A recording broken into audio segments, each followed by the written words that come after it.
As a 62-year-old safety auditor, I spent a lifetime finding cracks in skyscrapers, but missed the fracture in my own home. When my daughter texted at 3 in the morning and a stranger answered saying, "Stop looking," I didn't call the police. I analyzed the system. The error wasn't technical, it was my wife. Before I explain how I exposed her, tell me in the comments, have you ever feared your spouse? Let's go back to that night. My name is Robert Williams, and if there is one thing 62 years on this earth has taught me, it is that chaos is nothing more than a system that hasn't been deciphered yet. I am the chief engineer of building management systems for Vanguard Dynamics. My entire career, my entire life really has been built on the bedrock of logic. I design the invisible nervous systems of skyscrapers, the automated protocols that control airflow, temperature security locks, and fire suppression. I don't deal in hunches. I don't deal with ghosts. I deal in variables, constants, and the immutable laws of cause and effect. If a sensor trips, there is a reason. If a circuit breaks, there is a load that exceeds capacity. The world is a machine, and I am the mechanic who listens to its hum to ensure it doesn't rattle apart. But at 3 o'clock in the morning on a Thursday in January, the machine of my life stopped humming and started screaming. I was sitting in my home office, a space I had designed with the same rigorous specifications I applied to my commercial projects. The walls were reinforced with triple-paned acoustic glass and lined with high-density foam insulation. Outside, Chicago was being battered by a winter storm that the weathermen had been panicking about for 3 days. 60-mile-per-hour winds were tearing through the suburbs, turning the snow into horizontal shrapnel. But here, in my sanctuary, the silence was absolute. It was a vacuum disturbed only by the low rhythmic whir of my server tower cooling fans and the soft click of my mechanical keyboard.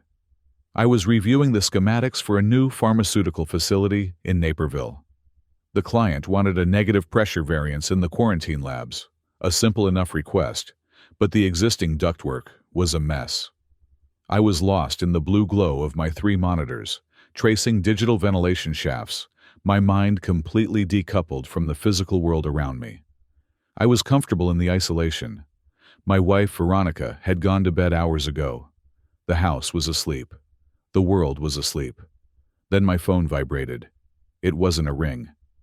I keep my phone on silent when I work face up on the mahogany desk. The vibration against the hard wood was a short, sharp buzz that sounded like an angry hornet trapped in a jar. In the dead silence of the room, it made me flinch. My hand, which had been hovering over the mouse, froze. I looked at the screen. The light from the display cut through the dim room. Clara, my 26-year-old daughter. My eyebrows pulled together. Clara didn't call or text at 3 in the morning. She was an architect living in the city, a woman who valued her sleep as much as I valued my order. We had a good relationship, but it was defined by boundaries. She knew I worked late. She knew I was up. But she also knew that unless there was an emergency, the night was for work.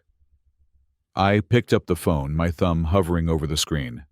It was a text message, a single word, safe. I stared at those 4 letters, safe, all caps, question mark. For a moment, my brain tried to process it as a typo. Was she asking if I was safe? Was she asking about the storm? But the syntax was wrong. It wasn't conversational. It was urgent. And it triggered a memory buried deep in the strata of my past, something from when she was a teenager, learning to navigate the city alone. We had a protocol. I was an engineer. I raised my children with protocols. If you are ever in a situation you cannot control, I had told her when she was 16, and you cannot talk freely, you text me 1 word. You ask me a question about safety. It means you need help and you need it now. But that was 10 years ago. We hadn't used that code since she was in high school. A cold prickle of adrenaline started at the base of my neck and spread rapidly down my spine. It felt like someone had opened a window in the room, letting the freezing Chicago air bite into my skin. I didn't text back. Protocol dictated immediate voice verification. I tapped her name and hit her. The phone pressed against my ear, the plastic cold against my skin. I stared at the waveform monitor on my screen, watching the lines dance meaninglessly as I waited. Ring. Silence. Ring. Silence. Ring. "Pick up Clara," I whispered, my voice sounding rusty and rough in the quiet room. "Pick up." The line clicked open. The breath I had been holding rushed out of me.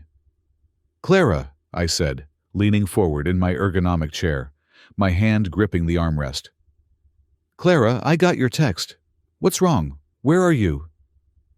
There was a pause, a heavy, static-filled silence. It didn't sound like a connection from a modern smartphone.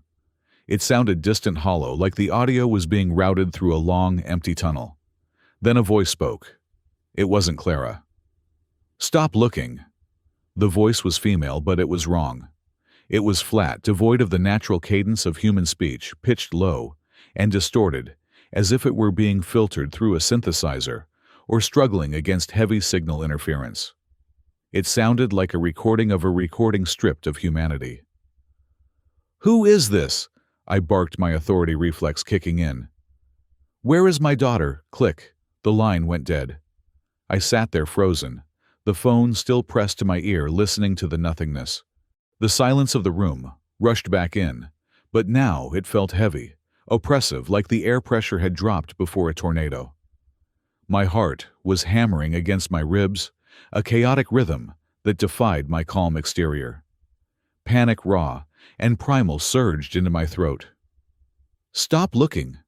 What did that mean? Looking for whom? Looking for what? I stood up, the chair rolling back and hitting the bookshelf with a dull thud.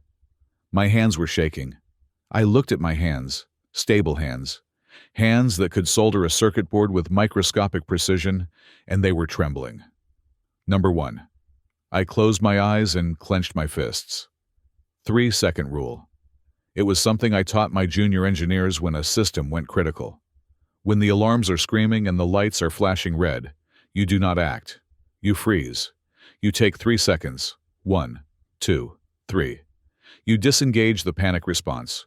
You re-engage the logic centers. 1.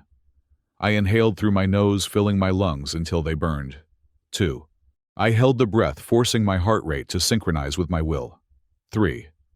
I exhaled, pushing the panic out with the carbon dioxide. Status check. Clara sent a distress code. A stranger answered her phone. The stranger issued a threat. Therefore, Clara is compromised. I opened my eyes. The trembling had stopped. I was no longer a terrified father. I was a troubleshooter addressing a critical failure. I unlocked my phone and immediately opened the Vanguard Trace app. It was a proprietary piece of software I had installed on all family devices years ago. It wasn't the standard consumer-grade GPS tracker that relied on cell towers alone. This utilized background triangulation from Wi-Fi networks and Bluetooth handshakes. It was designed to track assets inside concrete reinforced buildings where standard GPS failed. I watched the spinning circle on the screen, acquiring signal. Come on, I muttered, my eyes darting to the clock. 3:06 in the morning, in the 3 minutes since the text. The map of Chicago is loaded. I saw my own blue dot pulsing steadily in the suburbs. I looked for Clara's pink dot. Signal lost. The words flashed in gray across the top of the screen. I tapped the last known location history. 3:02 in the morning, signal lost. Last ping unknown. It wasn't just that her phone was off. If the phone was simply turned off, the server would show the last location before power down. Signal lost meant the device had been either destroyed instantly or placed inside a Faraday cage, something that blocked all electromagnetic signals. Someone knew what they were doing. I shoved the phone into the pocket of my sweatpants. I needed backup. I needed a witness. I needed Veronica, my wife.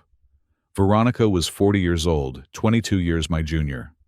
We had been married for 5 years. She was the antithesis of me, emotional, artistic, vibrant. She ran a boutique art gallery downtown.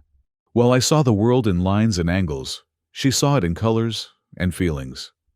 Sometimes her chaotic nature frustrated me, but right now I needed her. She was closer to Clara's age than I was. Maybe she knew something. Maybe Clara had called her first. I moved out of the office and into the hallway.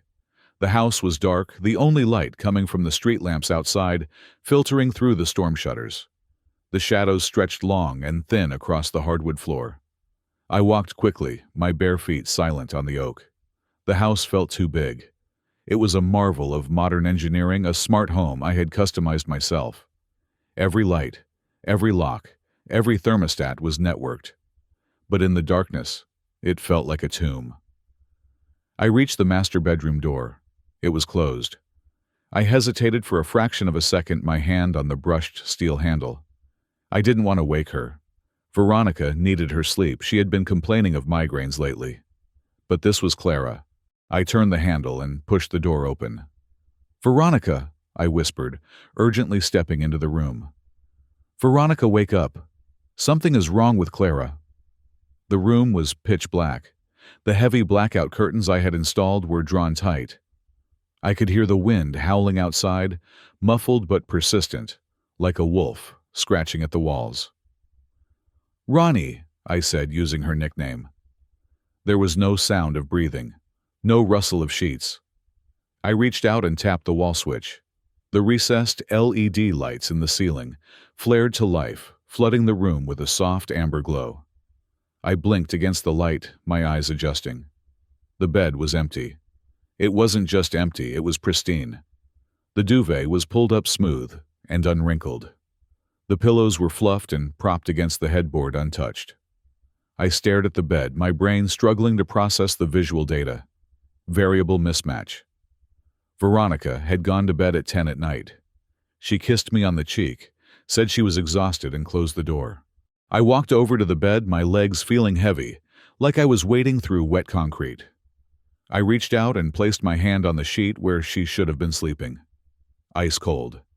Cotton chilled by the ambient temperature of the room. No body heat. No residual warmth. She hadn't just gotten up to use the bathroom. She hadn't been in this bed for hours. Maybe she never got in it at all.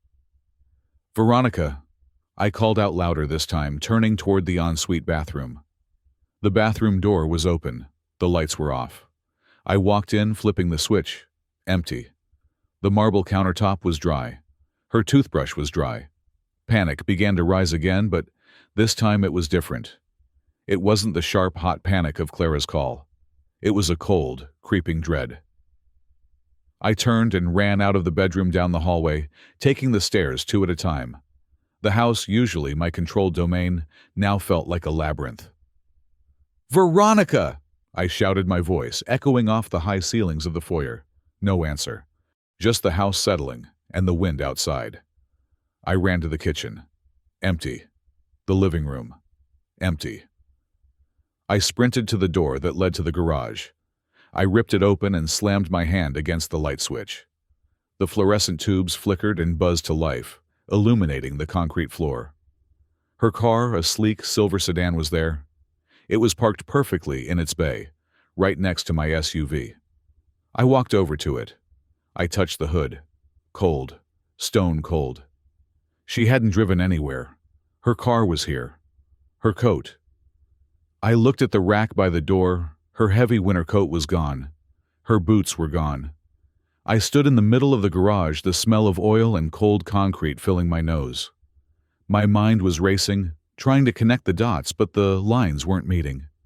Clara sends a distress code at 3:03 in the morning. A stranger tells me to stop looking. My wife, who went to bed 5 hours ago, is missing. Her car is still here. The bed is cold. I looked up at the security camera, mounted in the corner of the garage. The red LED was blinking steadily. Recording. I am not a detective. I am not a police officer. I am an engineer.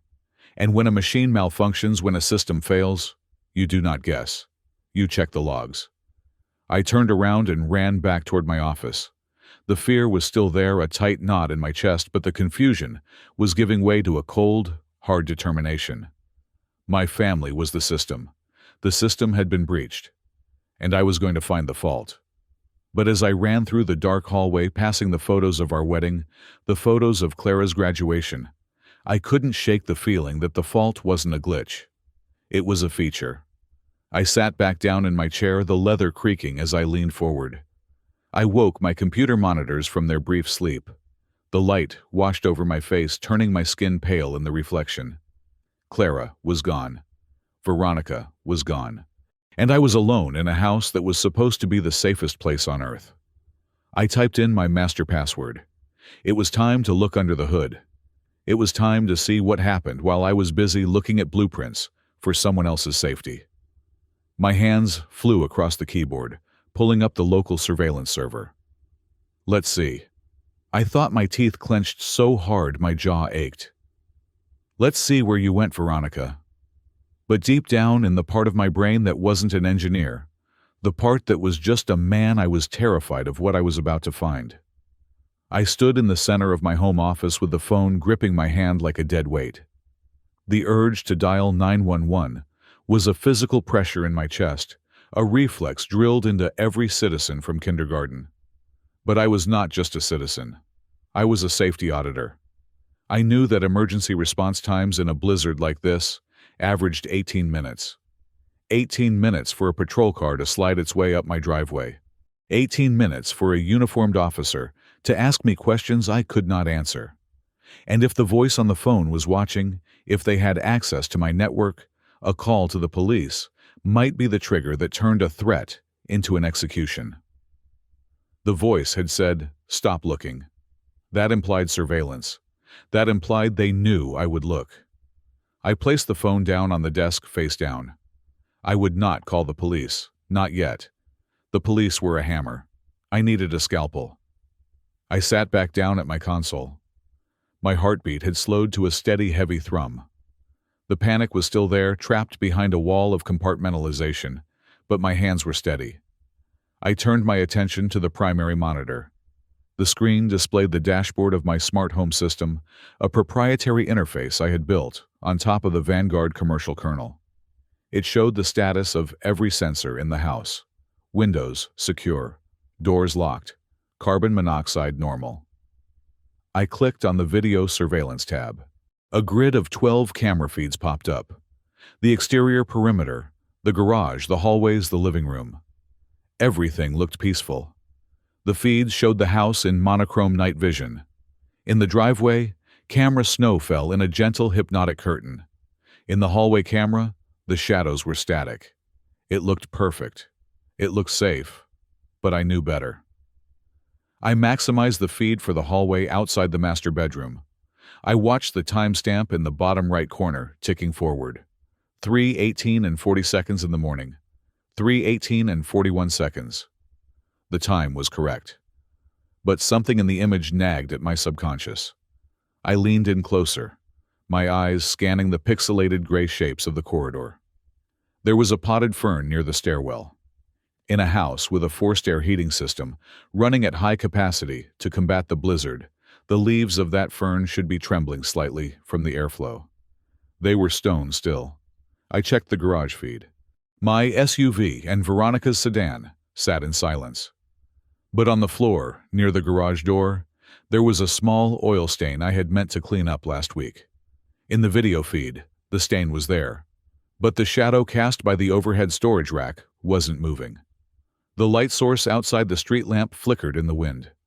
The shadow in the garage should have shifted, even by a fraction of an inch, as the light outside danced.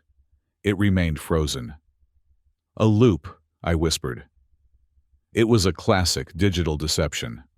Someone had taken a 60-second clip of safe footage, likely from earlier in the evening before the storm intensified, and set it to repeat. They had overlaid the real-time timestamp on top of the looped video to make it look live. It was a sophisticated trick, but it had a flaw. It lacked the chaos of reality. I opened the command line interface and queried the system logs. I needed to know when the loop began.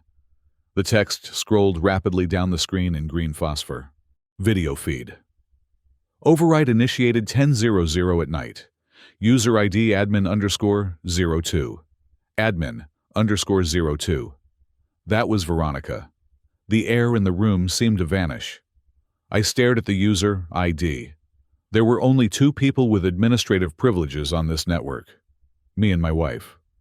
I had given her access so she could control the heating and the locks from her phone. I never thought she would use it to blind me. She hadn't been kidnapped. A kidnapper forces a door they don't log in with a password and set up a video loop. This was premeditated. This was architectural. I needed to see what the loop was hiding. The main server was compromised. Whatever footage existed on the primary hard drives would have been scrubbed or overwritten by the loop.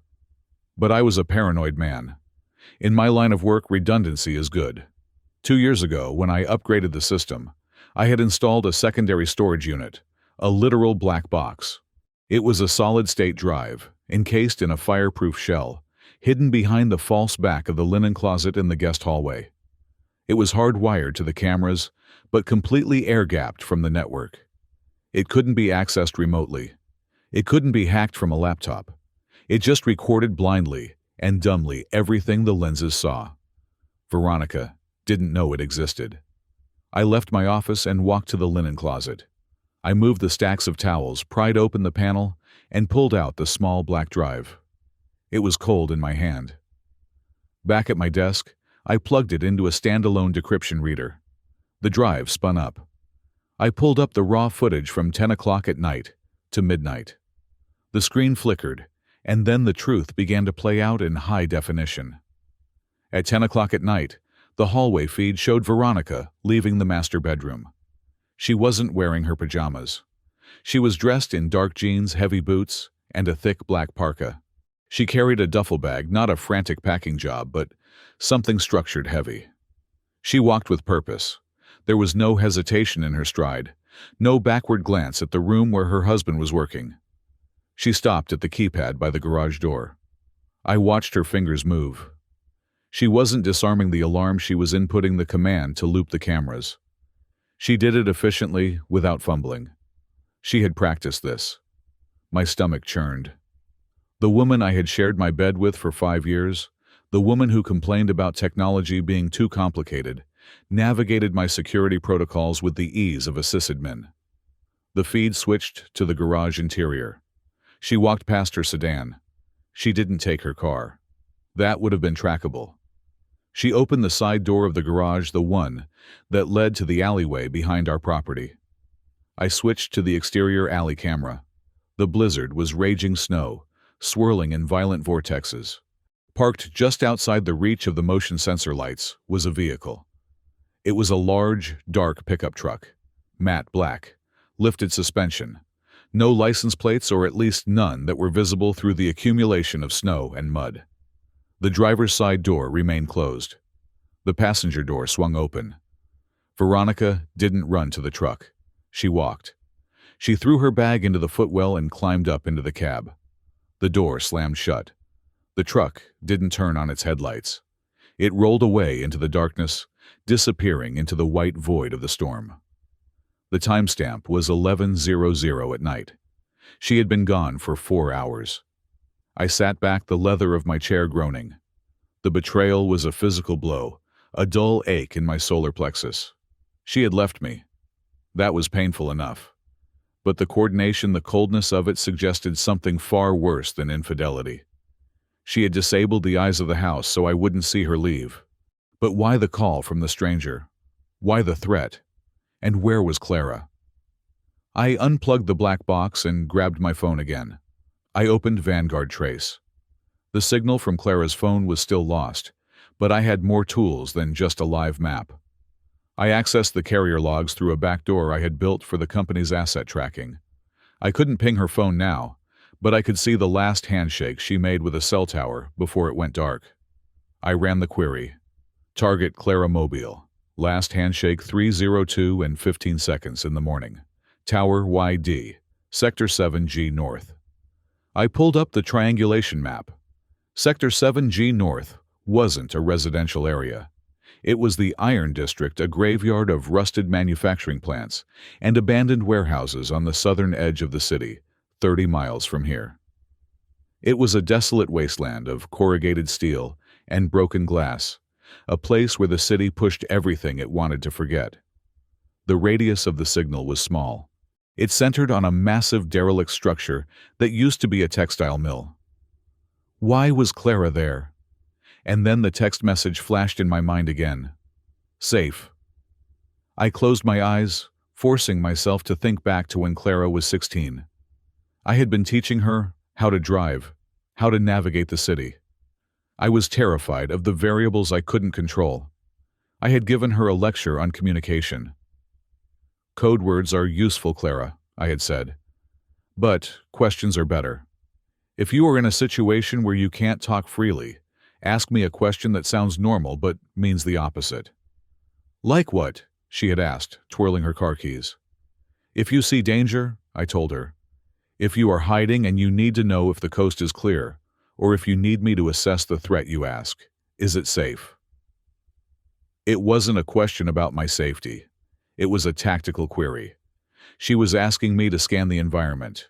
She was asking if she was safe. She was in that warehouse. She was hiding. And she was terrified.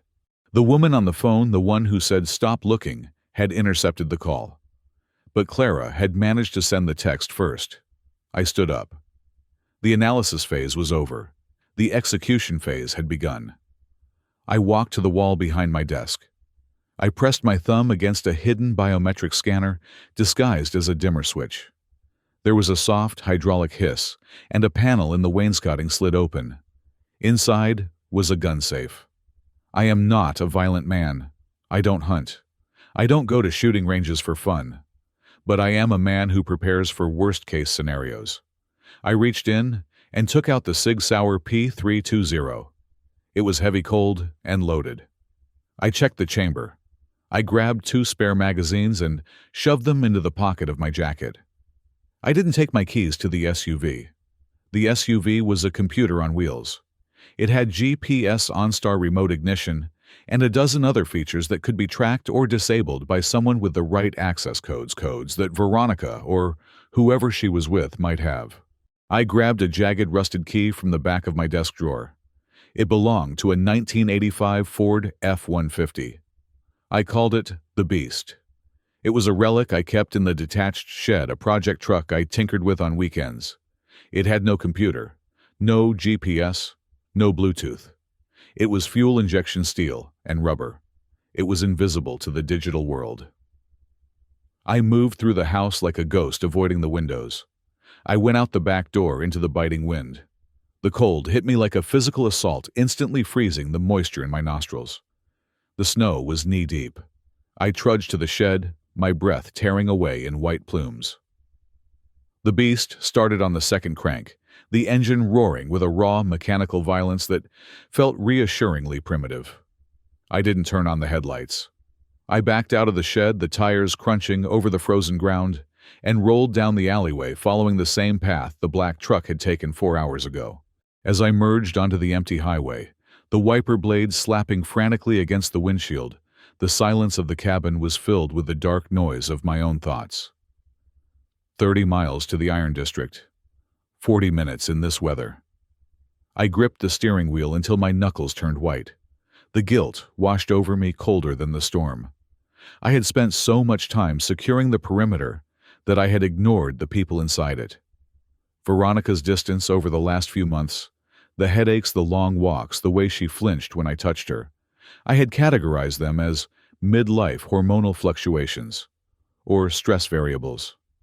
I had treated my wife like a malfunctioning HVAC unit, waiting for her to self-correct. And Clara, my brilliant independent daughter. I had pushed her away with my rigid standards, my lectures on safety, instead of conversations about life. And now, she was huddled in a frozen warehouse, texting me a code from a decade ago, because I was the only person she trusted to understand the language of fear. "I'm coming, Clara," I said to the empty cab. "Stay hidden." I pushed the accelerator down. The old truck shuddered and surged forward into the whiteout, a singular analog bullet fired into the heart of a digital trap. The Iron District was a graveyard of American industry, a sprawling grid of decaying brick and corrugated steel that sat rotting on the southern edge of the city. I killed the headlights of the Ford F-150 a quarter-mile out, letting the truck roll to a stop behind a mound of plow-piled snow that had turned black with soot and road salt. The heater fan rattled into silence as I killed the engine. I stepped out into the storm. The wind here was different. It didn't just blow, it screamed through the skeletal remains of the factories, creating a dissonant choir of rattling metal and groaning support beams. I pulled my collar up, checking the Sig Sauer in my pocket one last time. My hand was steady, but my knees felt the cold ache of 62 years. The target was a massive textile mill, abandoned since the late 90s. It sat like a dark monolith against the swirling white sky. Most people would look at that building and see a menacing fortress. I looked at it and saw a structural diagram. Reinforced concrete load-bearing walls, steel truss roof, single-pane industrial windows that were likely painted shut or broken. I scanned the perimeter. There were fresh tire tracks leading into the main loading bay, wide, heavy treads that matched the phantom truck I had tracked in my mind. The rolling steel door was pulled down but not locked tight. There was a 2-inch gap at the bottom where the light from inside bled out onto the snow. A trap. Walking through the front door was suicide. If Veronica and this man were inside, they would be watching the entrance. I needed another way, a way that required understanding how these buildings breathed. I moved around the eastern flank of the structure, wading through thigh-deep drifts. My breath came in short, sharp bursts. I was looking for the intake plenums. In buildings of this era, the HVAC units were often ground-mounted on the side, rather than the roof fed by massive galvanized steel hoppers. I found one 50 feet down the wall. It was a rusted metal box the size of a sedan bolted to the brickwork. The intake grate was held in place by 4 half-inch bolts. I didn't have a wrench. I had adrenaline and the butt of a heavy pistol. I smashed the pistol grip against the rusted corner of the grate. The corrosion worked in my favor. The metal shrieked a sound masked by the howling wind and the bottom bracket gave way. I hauled the grate upward, creating a gap just wide enough for a man of my size to squeeze through. It was a tight fit. I dragged myself into the darkness of the ductwork, the smell of 60 years of dust and dead pigeons filling my nose. It was tight, claustrophobic, and freezing. I army crawled through the sheet metal tunnel, the rivets digging into my elbows. This was the irony of my life. I had spent 40 years designing state-of-the-art ventilation systems to keep people comfortable, and now I was crawling through a rotting metal throat to save my daughter from the people I loved. The duct opened up into a mezzanine level, overlooking the main factory floor. I peered through the slats of the vent cover. The warehouse was cavernous, lit by a few portable halogen work lights that cast long, harsh shadows against the peeling walls. In the center of the floor stood the black pickup truck. Its hood was cold. There was no one in the cab. I pushed the vent cover open and dropped 10 feet onto a metal catwalk. The sound of my boots hitting the grating echoed, but the wind rattling the roof panels covered my noise. "Clara," I whispered. I moved silently along the catwalk, my gun drawn. The vast floor below was littered with debris, old machinery, wooden pallets, and a maze of rusted shipping containers that had been repurposed for storage decades ago. I scanned the floor. Movement. It wasn't near the truck. It was deep in the shadows of the container stacks. A flash of color. Blue. The color of the scarf Clara had worn last Christmas. I descended the rusted staircase, testing each step for stability before shifting my weight. When I reached the ground floor, I moved behind a stack of pallets. I listened. Heavy breathing. Frantic, terrified breathing. It was coming from inside a rusted red container, with its doors slightly ajar. I approached the opening, leading with the gun barrel. I didn't announce myself. If it was an ambush, I needed the element of surprise. I reached the door and swung around the frame, weapon raised. "Don't move!" I hissed. A figure in the corner screamed a sharp, strangled sound and lunged at me. It wasn't a tactical lunge. It was pure, blind panic. She swung a piece of rusted rebar at my head. I ducked the metal whistling inches above my ear and dropped my shoulder, slamming into her midsection to pin her against the corrugated wall. "Clara, it is me, it is Dad." The rebar clattered to the concrete floor. Clara collapsed against me, her body shaking so violently it felt like she was seizing. She was wearing her heavy winter coat, but her face was streaked with grime and tears. Her eyes were wide feral with terror. "Dad!" she choked out. "Dad, you are here! Oh my God, you are here!" I holstered the gun and grabbed her shoulders, pulling her upright. "Are you hurt? Did they touch you?" "No," she gasped, wiping her nose with a trembling hand. "No, I am okay. I am hiding. I thought you were him. I thought you were Mark." "Who is Mark?" I demanded, scanning the darkness behind us. "Is he here?" "They left," she whispered, her voice cracking. "They left 20 minutes ago, but they are coming back. Or they are going to the house. Dad, we have to leave. We have to warn you." "Warn me." Clara, slow down. Focus. 3 seconds. Breathe. She shook her head frantically. "No time for the 3-second rule, Dad. Listen to me. I wasn't kidnapped. I followed her." "Veronica." "Yes, I have suspected it for weeks," Clara said, her words tumbling out in a rush. "The late nights. The new phone she thought I didn't see. I thought she was cheating on you. I just wanted proof so you wouldn't give her half your pension when you divorced her. I followed her from the house tonight. I tailed her to the park and saw her get into that black truck with a guy. I followed them here." My stomach twisted. My daughter, the architect, is playing detective to protect her old man. "I parked my car a mile back and snuck in," Clara continued, her eyes darting to the entrance. "I got close. They were standing by the truck. They were talking, Dad. They weren't talking about sex. They were talking about physics. They were talking about combustion." "What do you mean?" Clara reached into her pocket and pulled out a small, sleek device. It wasn't her phone. It was a digital voice recorder, the kind architects use for site notes. "I got close enough to record them before I tripped," she said. "Listen, you have to listen." She pressed play. The audio was grainy, dominated by the sound of wind, but the voices cut through. Voice 1, male, rough, arrogant. "Bypass is easy. The software patch is already written. I loaded it onto the thermostat mainboard last week when I did the maintenance check." Voice 2, female, Veronica. "Are you sure it will look like an accident? Robert is obsessed with safety. He checks the logs." My blood turned to ice. Hearing her voice, calm, calculating, was worse than the cold wind outside. Male voice. "That is the beauty of it, Ronnie. It is his system. We are just flipping the logic. The storm is the perfect cover. We block the intake, confuse the sensors. The furnace goes into overdrive to compensate for the temp drop. Instead of venting the carbon monoxide out, the damper forces it into the master bedroom feed. It is odorless, colorless. He goes to sleep, he doesn't wake up. The coroner finds a faulty valve. A tragic engineering failure. The great Robert Williams killed by his own machine." Veronica. "And the life insurance?" Male voice. 5 million. Double indemnity for accidental death. We are rich, babe. We are free." Click. Clara stopped the recording. The silence that followed was heavier than the storm.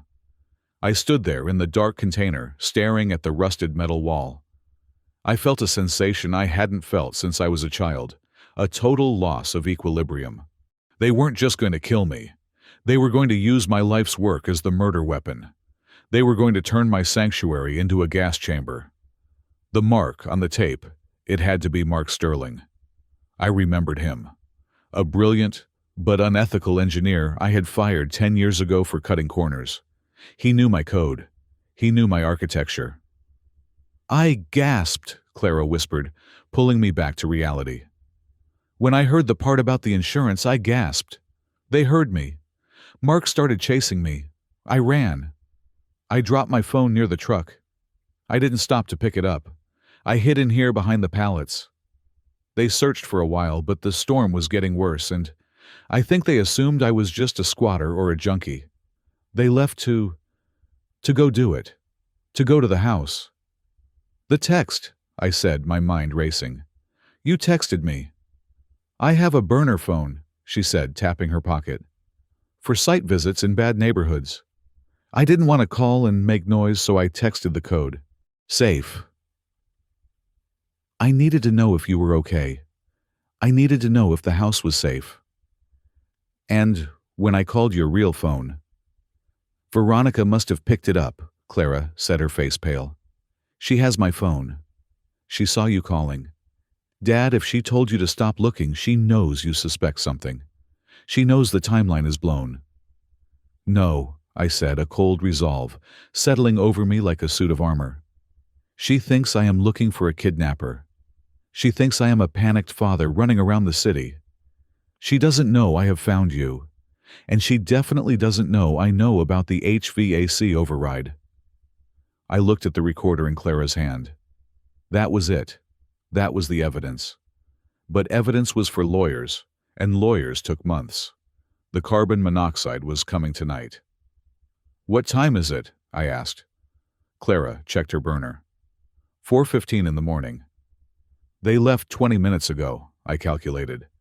In this weather, it will take them an hour to get back to the house and position themselves. They are waiting for me to come home, go to sleep, and die. We call the police now, Clara said. We have the tape. And tell them what? I shook my head. That my wife is planning to kill me with a furnace. By the time they get a warrant, by the time they get a tech team to verify the code tampering, Mark will have remote wiped the evidence. He is a hacker, Clara. If we bring the cops in now, he sees the lights. He hits a button and the malware vanishes. We have a tape of a conversation, but no physical proof of the crime. A good lawyer would tear that recording apart. Just a dark fantasy, they would say. So what do we do? Clara asked, her voice trembling again. I checked the magazine in my Sig Sauer. I thought about the house I had built. I thought about the sensors, the locks, the automated valves. I thought about the black box recording of Veronica leaving. I thought about the look in her eyes this morning, the false love masking a murderer's heart. We don't call the police, I said, my voice low and dangerous. Not yet. We go back. I am going to let them think they have won. I am going to let them turn the machine on. Dad, that is insane. No, that is engineering, I said. They want to use my system against me, fine. But they forgot one thing. I have root access, and I am going to introduce a new variable they didn't calculate. I took off my heavy jacket and draped it over Clara's shoulders. She was shivering, but her eyes were hardening. She was my daughter after all. We are going to a hotel first, I instructed. I need you safe. Then I am going back to the house.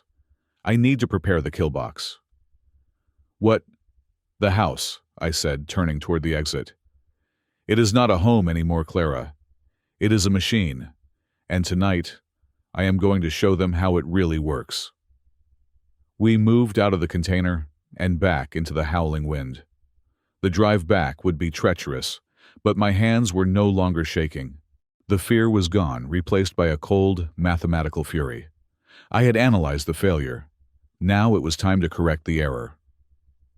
I dropped Clara off at a nondescript motel near the airport, the kind of place where anonymity is the primary amenity. I paid for 2 nights in cash, $180, using the name John Smith and a fake address. It was a cliché, but clichés work because they are predictable, and predictability is safe. I watched her lock the door from the outside, double-checking the deadbolt. She was terrified, but she was safe. That was the first variable stabilized. Now, I had to deal with the primary system. I drove the beast back to the house, keeping the headlights off as I rolled down the alleyway. The dashboard clock read 5 in the morning. The sky was still an oppressive bruised purple, the sun refusing to rise against the storm. The house stood silent in the snow, a dark silhouette against the gray morning. My SUV and Veronica's sedan were exactly where I had left them on the monitor frozen sculptures in the garage. She wasn't home yet. I parked the truck in the shed, wiped my footprints from the snow with a broom as I backed out and entered the house through the mudroom. The silence inside was different now. Before, it had been the silence of peace. Now, it was the silence of a loaded weapon. I didn't go to my office. I went straight to the basement. This was the heart of the machine. The mechanical room was a concrete bunker, housing the furnace, the water heater, and the central air handling unit. It was a complex array of galvanized steel ducts, copper pipes, and fiber optic cables that I had personally routed. It smelled of ozone and dust. I pulled a pair of nitrile gloves from my pocket and snapped them on. I wasn't a husband anymore, I was a forensic engineer. I approached the main furnace unit, a high-efficiency model capable of heating 5,000 square feet in sub-zero temperatures. It was humming softly, the blue flame of the pilot light visible through the inspection glass. I knelt down and removed the access panel to the main control board. I took out my multimeter and a portable diagnostic tablet. I plugged the tablet into the service port. Handshake established. System status normal. Error logs clear. "Liar," I whispered. The surface diagnostics were clean. Mark Sterling was good. He had wiped the error logs to prevent a standard technician from seeing the fault. But I wasn't looking for errors. I was looking for deviations in the logic tree. I accessed the kernel-level code, scrolling through lines of raw command data. And there it was, a ghost in the machine. Hidden within the subroutine for the emergency frost protection mode was a parasitic script. It was elegant. I had to give him that. The script was designed to trigger only when two conditions were met. The external temperature dropped below 0 degrees Fahrenheit, and the time was between 2 and 4 in the morning. When triggered, the script didn't just turn up the heat.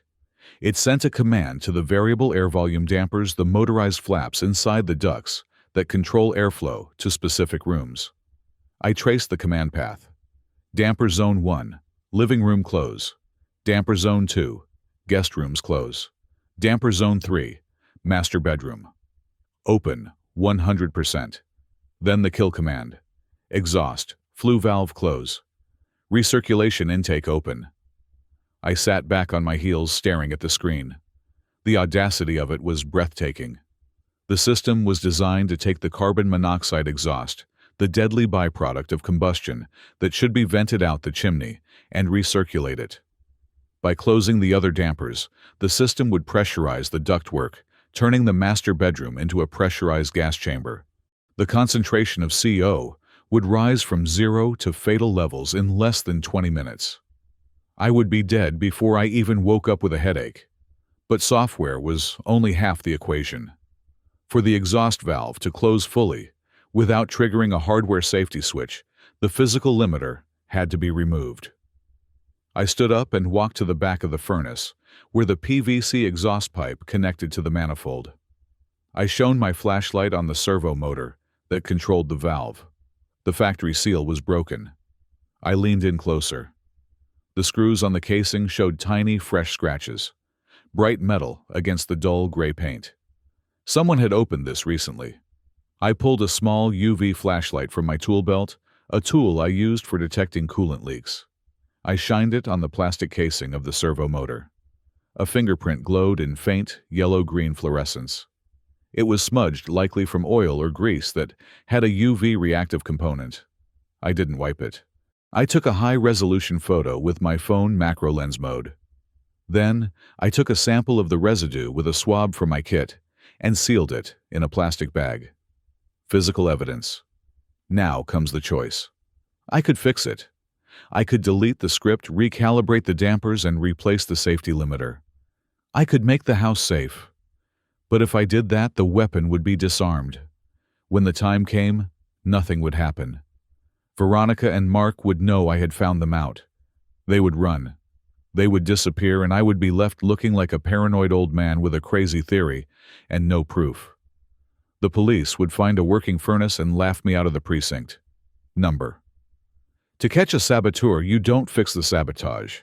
You redirect it. I pulled a small custom-built microcontroller from my spare parts bin, an Arduino board I used for prototyping. I stripped the wires leading to the servo motor control.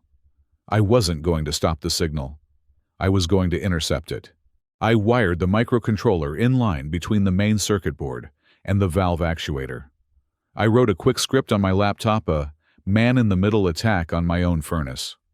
Logic, if input signal, equals close exhaust, the kill command, then output signal equals open exhaust, the safety override. And output signal, 2 equals redirect flow to zone 1. I paused. Zone 1 was the living room. If I did this when Mark triggered the command tonight, the furnace would think it was killing me. The software would report success. But physically, the exhaust would vent normally, protecting the bedroom. However, I added a secondary command. I programmed the system to take the fresh, heated air, not the poison, just the hot air, and blast it into the living room at maximum velocity. It wouldn't kill anyone, but it would create a noticeable pressurized environment. A signal to me that the trap had been sprung. But I needed a failsafe. I needed absolute control. I coded a bypass override linked to a hidden web server on the Arduino. I connected it to the house Wi-Fi, but masked the SSID. I could now control the physical valves from my phone, independent of the main house system. I taped the microcontroller behind the bundle of wires, hiding it from view. I replaced the service panel. I wiped my own fingerprints.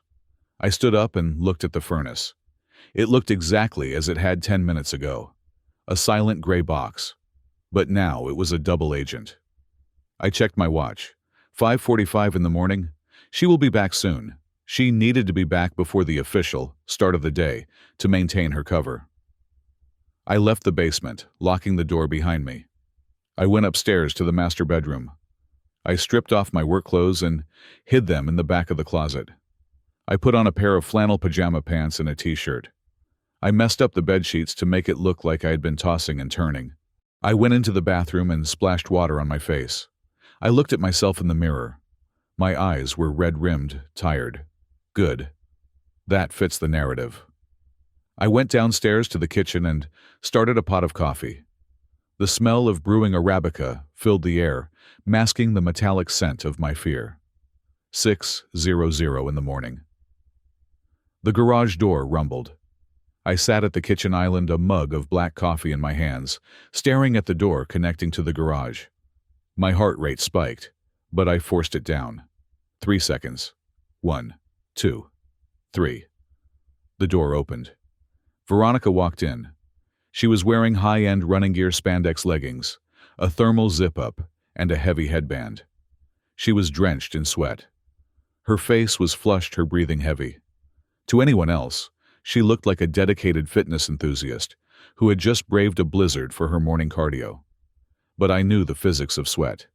It was 10 degrees outside. If she had been running for an hour, the sweat would have frozen on her skin or evaporated in the dry winter air. She wouldn't be glistening like she had just stepped out of a sauna. Unless the sweat wasn't from running. Unless it was from stress. Or sex. Or the heat of a truck cab parked in a warehouse. She stopped when she saw me, a flicker of genuine surprise crossing her face before the mask slammed back into place. "Robert," she breathed, pulling her earbuds out. "You're up early." "Couldn't sleep," I said, my voice raspy. "Work stress. The storm kept me up." She walked over to the sink and poured herself a glass of water, downing it in one long gulp. She wiped her mouth with the back of her hand. "God, it's brutal out there. The wind is insane. I only did 3 miles.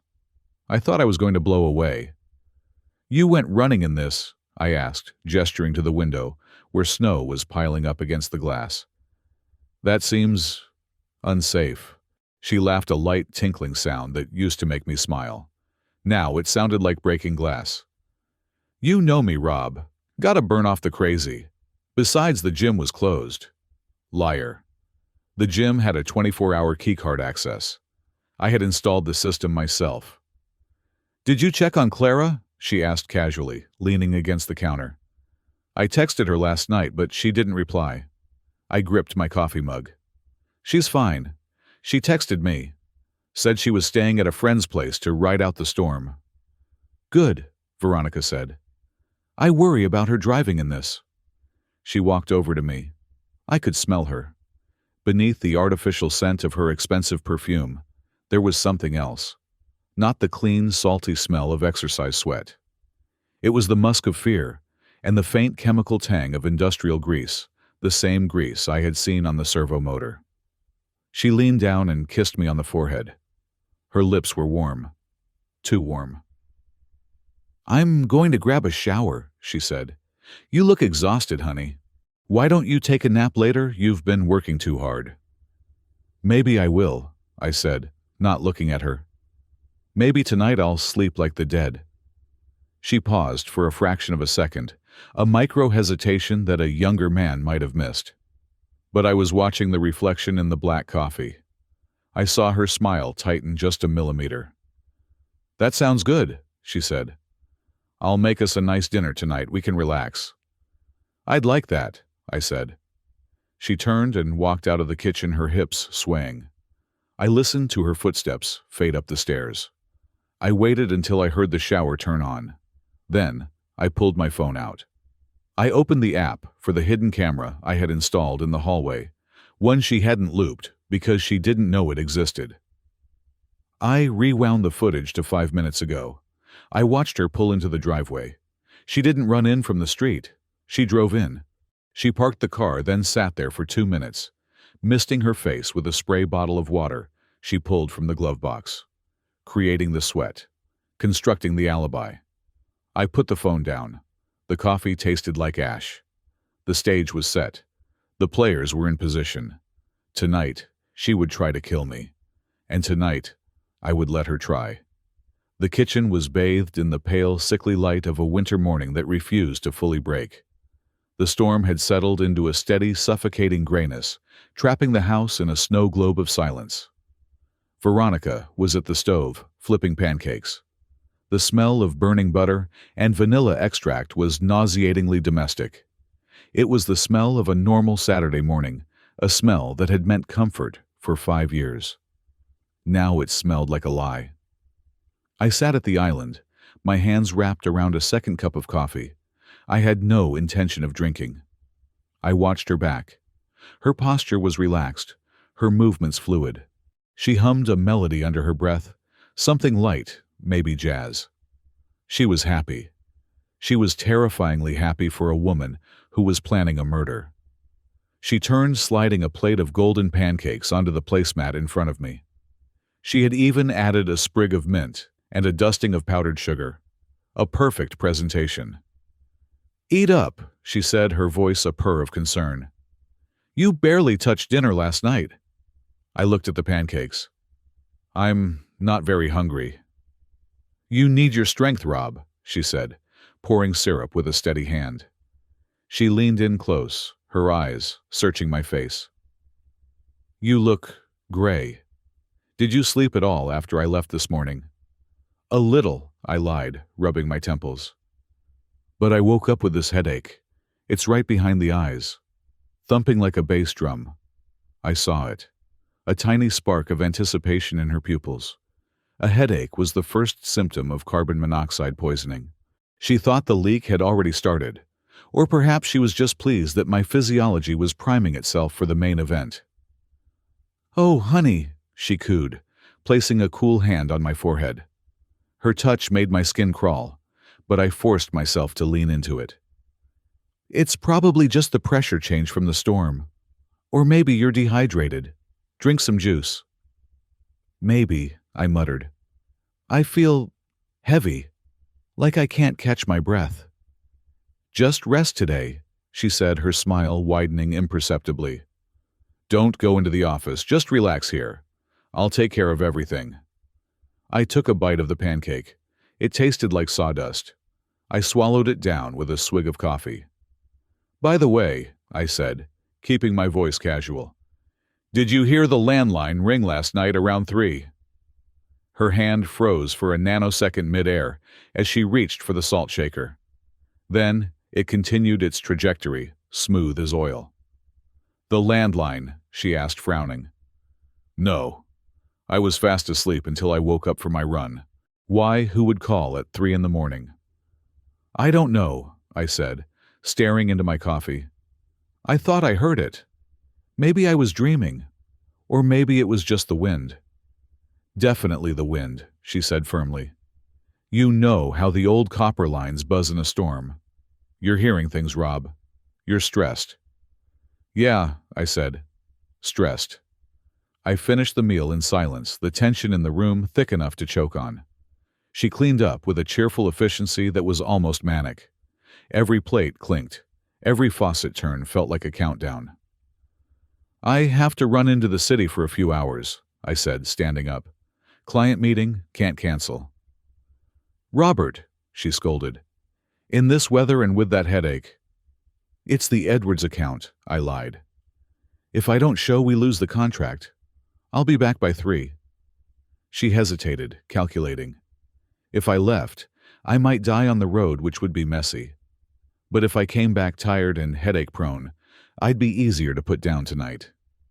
Fine, she sighed. But drive safely. And call me when you get there. I always do, I said. I didn't go to a client meeting. I drove straight to the law offices of Holloway Finch in downtown Chicago. My lawyer, Arthur Finch, was a man who billed $800 an hour and was worth every penny. He was also discreet. I sat in his mahogany-paneled office, laying out the situation not as a crime, but as a contingency. I didn't tell him about the murder plot, not yet. That would trigger a mandatory police report. I told him I was preparing for a hostile divorce and needed to secure my assets immediately. I want a post-nuptial agreement drafted, I told him. And I want to change the beneficiary on my life insurance policy. Today. Now. Arthur looked at me over his spectacles. Robert, these things take time. The insurance company requires form signatures. I have power of attorney, I said, sliding a document across the desk. I had signed it years ago for financial convenience. And I know the CEO of the insurance firm. I'll make the call. You just draft the legal separation of assets. If anything happens to me, anything at all, Veronica gets nothing. Not the house, not the pension, not a dime. It all goes to Clara. Arthur nodded slowly. You think she's going to try something? I think she's already trying, I said. Just get the paperwork ready. I'll sign it electronically by 5 o'clock. I left the office and sat in my truck, parked in a garage 2 blocks away.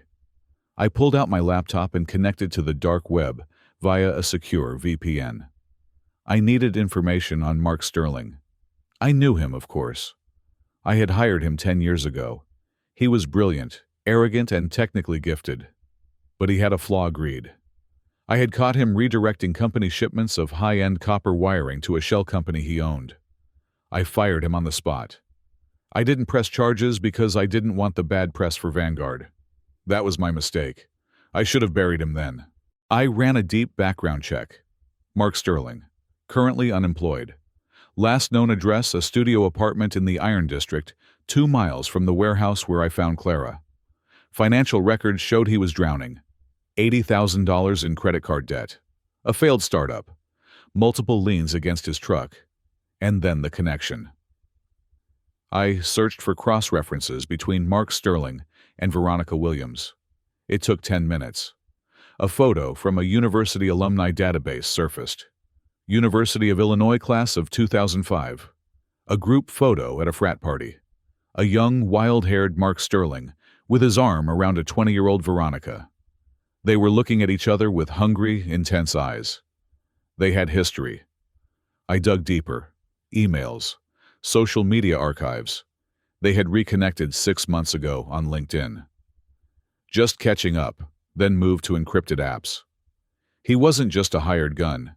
He was the ex-boyfriend, the one that got away. And now, he was back to reclaim his prize, funded by my death. I closed the laptop. My hands were shaking not from fear, but from a cold, hard rage. They were playing me for a fool. The boring old engineer who paid the bills while they laughed behind my back. I drove back to the house at 2 in the afternoon. The storm had intensified. The world was a white blur. When I entered, the house was empty. Veronica's car was gone. She was likely out prepping the final details, buying champagne, or perhaps meeting Mark to rehearse the timeline. This was my window. I opened my tactical kit. I took out 3 micro cameras, each the size of a shirt button. These were military-grade, capable of transmitting 4K video and high-fidelity audio over a localized mesh network that bypassed the main Wi-Fi. I went to the master bathroom first. I placed one camera inside the hollow casing of the vent fan. It had a perfect view of the mirror and the tub. I went to the walk-in closet. I placed the second one behind the smoked glass of the shoe rack. Finally, the garage. I placed the third one on the underside of the garage door opener, motor pointed directly at the service entrance. I synced them to my phone. Crystal clear feeds. Audio sensitive enough to hear a pin drop. I sat in the living room and waited. She came home at 4:30. She was carrying grocery bags, Whole Foods, steaks, wine, fresh flowers. "I'm back," she called out, shaking snow from her hair. "Rob, how's the head?" "Worse," I said, coming down the stairs. I moved slowly, exaggerating a limp. "I think I need to lie down for a bit before dinner." "You poor thing," she said, unpacking the bags. "I got ribeyes and a bottle of 98 Cabernet. We'll have a feast and then you can sleep for as long as you want." "Sounds perfect," I said. "Is Clara coming?" She paused, holding a bottle of wine. I called her again. No answer. "I think she's just hunkered down with her boyfriend. Let's just make it a date night. Just the two of us. Like old times." "Just the two of us," I repeated. "Date night." She smiled a dazzling, beautiful smile that didn't reach her eyes. "Why don't you freshen up? I'll start cooking. Dinner at 7. 7 is good," I said. I went upstairs. I didn't freshen up. I checked my phone. The camera in the kitchen, the one hidden in the smoke detector, showed her pulling her phone out the moment I was out of sight. She typed a message. I checked the packet sniffer software running on my laptop. It intercepted the outgoing text. To mark message. "He's fading. Headache is bad. He'll be out cold by 9. Be here at 11. I texted back to Arthur Finch. "File the papers. Execute the will change." Then I texted Clara on her burner. "Game on. Stay safe. I love you." I put the phone away and walked into the bathroom. I looked at the man in the mirror. He looked tired. He looked old. But behind the gray eyes, the engineer was awake, and he was ready to dismantle the machine. The sound of the shower running upstairs was a thundering waterfall in the quiet house, but to my ears, it was a countdown timer. I had calculated Veronica's routine. On a date night preparation, she took exactly 25 minutes in the shower, followed by 40 minutes of hair and makeup. That gave me a window of roughly 1 hour where I was invisible. I did not waste a single second. As soon as the water pipes groaned to life, I moved to her tote bag, which she had carelessly left on the kitchen island. I pulled out her MacBook Air. It was sleek cold and locked behind a biometric fingerprint scanner and a password I didn't know. But I didn't need to know it. I wasn't trying to log in as her, I was breaking in. I pulled a high-speed USB drive from my pocket, a forensic tool I used for auditing compromised company servers. I plugged it into the side port and held down the command keys to force a boot from the external drive. The screen flickered, bypassing the Apple logo, and the stark command line interface of my forensic toolkit loaded. Mounting internal drive. Decrypting file system. It took 3 minutes for the brute force script to crack the local encryption key. I watched the progress bar crawl across the screen, my heart hammering against my ribs like a trapped bird. Every creak of the floorboards above made me flinch. Access granted. I didn't browse through her photos or her texts. I went straight to the browser cache and the temporary internet files. I was looking for webmail. She was smart, I would give her that. She wasn't using her primary email. She was using a burner Gmail account, bluesky2026gmail.com. But she hadn't cleared the saved passwords keychain in the browser. A rookie mistake. I logged in. The inbox was empty. The sent folder was empty. The trash was empty. A classic dead drop. I clicked on the drafts folder.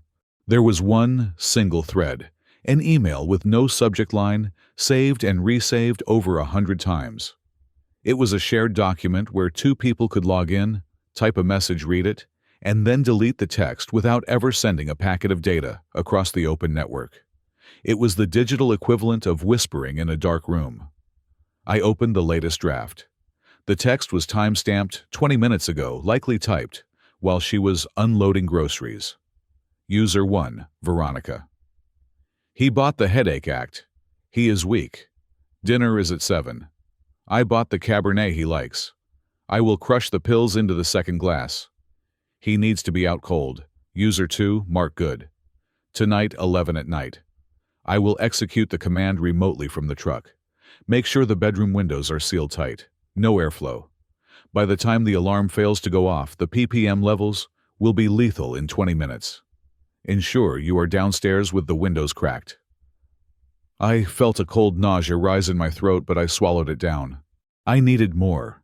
I needed the smoking gun that tied them to the mechanics of the murder. I scrolled down through the history of the draft. They had been sloppy about deleting the attachments. There was a PDF file. I opened it. It was a scan of my own blueprints, the original CAD drawings for this house. But they had been annotated in red digital ink. There were circles around the intake vents, the exhaust flues, and the sensor arrays. Note in red, sabotage point A. Disable safety limiter here. Use code sequence 889-alpha to bypass. That was my code. That was the proprietary override sequence I had written for the Vanguard commercial systems. Veronica must have stolen it from my notebook. I scrolled further. A scanned document from Prudential Life Insurance. Policy number 4-9-02-11. Insured Robert Williams. Beneficiary Veronica Williams. Payout $5 million. Clause, accidental death indemnity. The date on the amendment was 7 days ago. She had forged my electronic signature. $5 million. That was the price of my life. That was the value she placed on 5 years of marriage. I plugged in my terrifyingly fast external, solid-state drive. I initiated a bit-by-bit clone of the browser cache, the draft emails, the PDFs, and the system logs. Copying, 40%, 60%. Upstairs, the water stopped. My breath hitched. The silence was deafening. I stared at the progress bar. 90%. Rob, her voice called out from the top of the stairs, muffled by the door, but distinct. Honey, can you bring up a glass of ice water? Coming, I shouted back, my voice steady, betraying nothing. 99%? Complete. I yanked the USB drive out, shut down the laptop, and rebooted it back to the normal login screen. I wiped the casing with the sleeve of my shirt to remove my fingerprints, slipped it back into her tote bag, and grabbed a glass from the cupboard. I filled it with ice and water, my hands moving with mechanical precision. I walked to the stairs and set the glass on the landing table. Leaving it here for you, I called out. Thanks, babe, she chirped. I retreated to the sanctuary of my office and locked the door. I sat in the dark, the glow of the external drive's LED blinking at me like a red eye. I had the evidence. I had a motive. I had the method. I pulled out my burner phone and dialed Clara. Dad, she answered on the first ring. I have it, I said, keeping my voice low. I have everything. The plan is confirmed. 11 o'clock tonight. Carbon monoxide. They are going to drug me at dinner. Oh my God, Clara sobbed. Dad, get out of there, please, just get out. No, I said, my voice hard as steel. If I leave, they run. If I leave, they spin a story about a jealous husband and a misunderstood email. I need them to pull the trigger, Clara. I need them to attempt the murder. That is the only way they go away for life. But the gas. I have handled the gas, I said. Listen to me. At 10:55 tonight, I need you to be parked 2 blocks away with the headlights off. When you see the living room lights flash red, that is my signal. You call 911 and tell them there is an active domestic disturbance and a gas leak, but not before the signal. I can't. You can, I said. You are my daughter. You are an architect. You understand structure. This is just a demolition, Clara.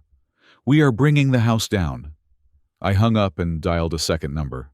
This one I knew by heart. "James Harrison," a gruff voice answered. "Jimmy," I said. "It is Rob Williams." There was a pause. "Rob, I haven't heard from you since the Boeing audit. You sound like hell. What is going on?" "I need a favor," I said. "Not an official one. I need a witness." "Witness for what you attempted murder," I said calmly. "Mine." "Jesus, Rob. Start talking." I gave him the condensed version, the text from Clara, the stop-looking call, the looped camera footage, the script in the furnace, the emails I had just found. "I have the audio and video feeds live," I told him. "I am going to patch you into the stream. I don't want you to send a squad car. Not yet. I want you to listen. I want a federal agent on the line hearing them confess before the sirens start wailing. If the local cops mess this up, I need the FBI to have the backup recording." "Rob, this is dangerous," James warned. "If that gas system fails—" "I designed the system, Jimmy," I said. "It won't fail. Just be on the line. 11 o'clock. "I'll be there," James said. "And I'll have a team on standby just in case you're not as smart as you think you are." Fair enough. I ended the call. Now for the final preparation.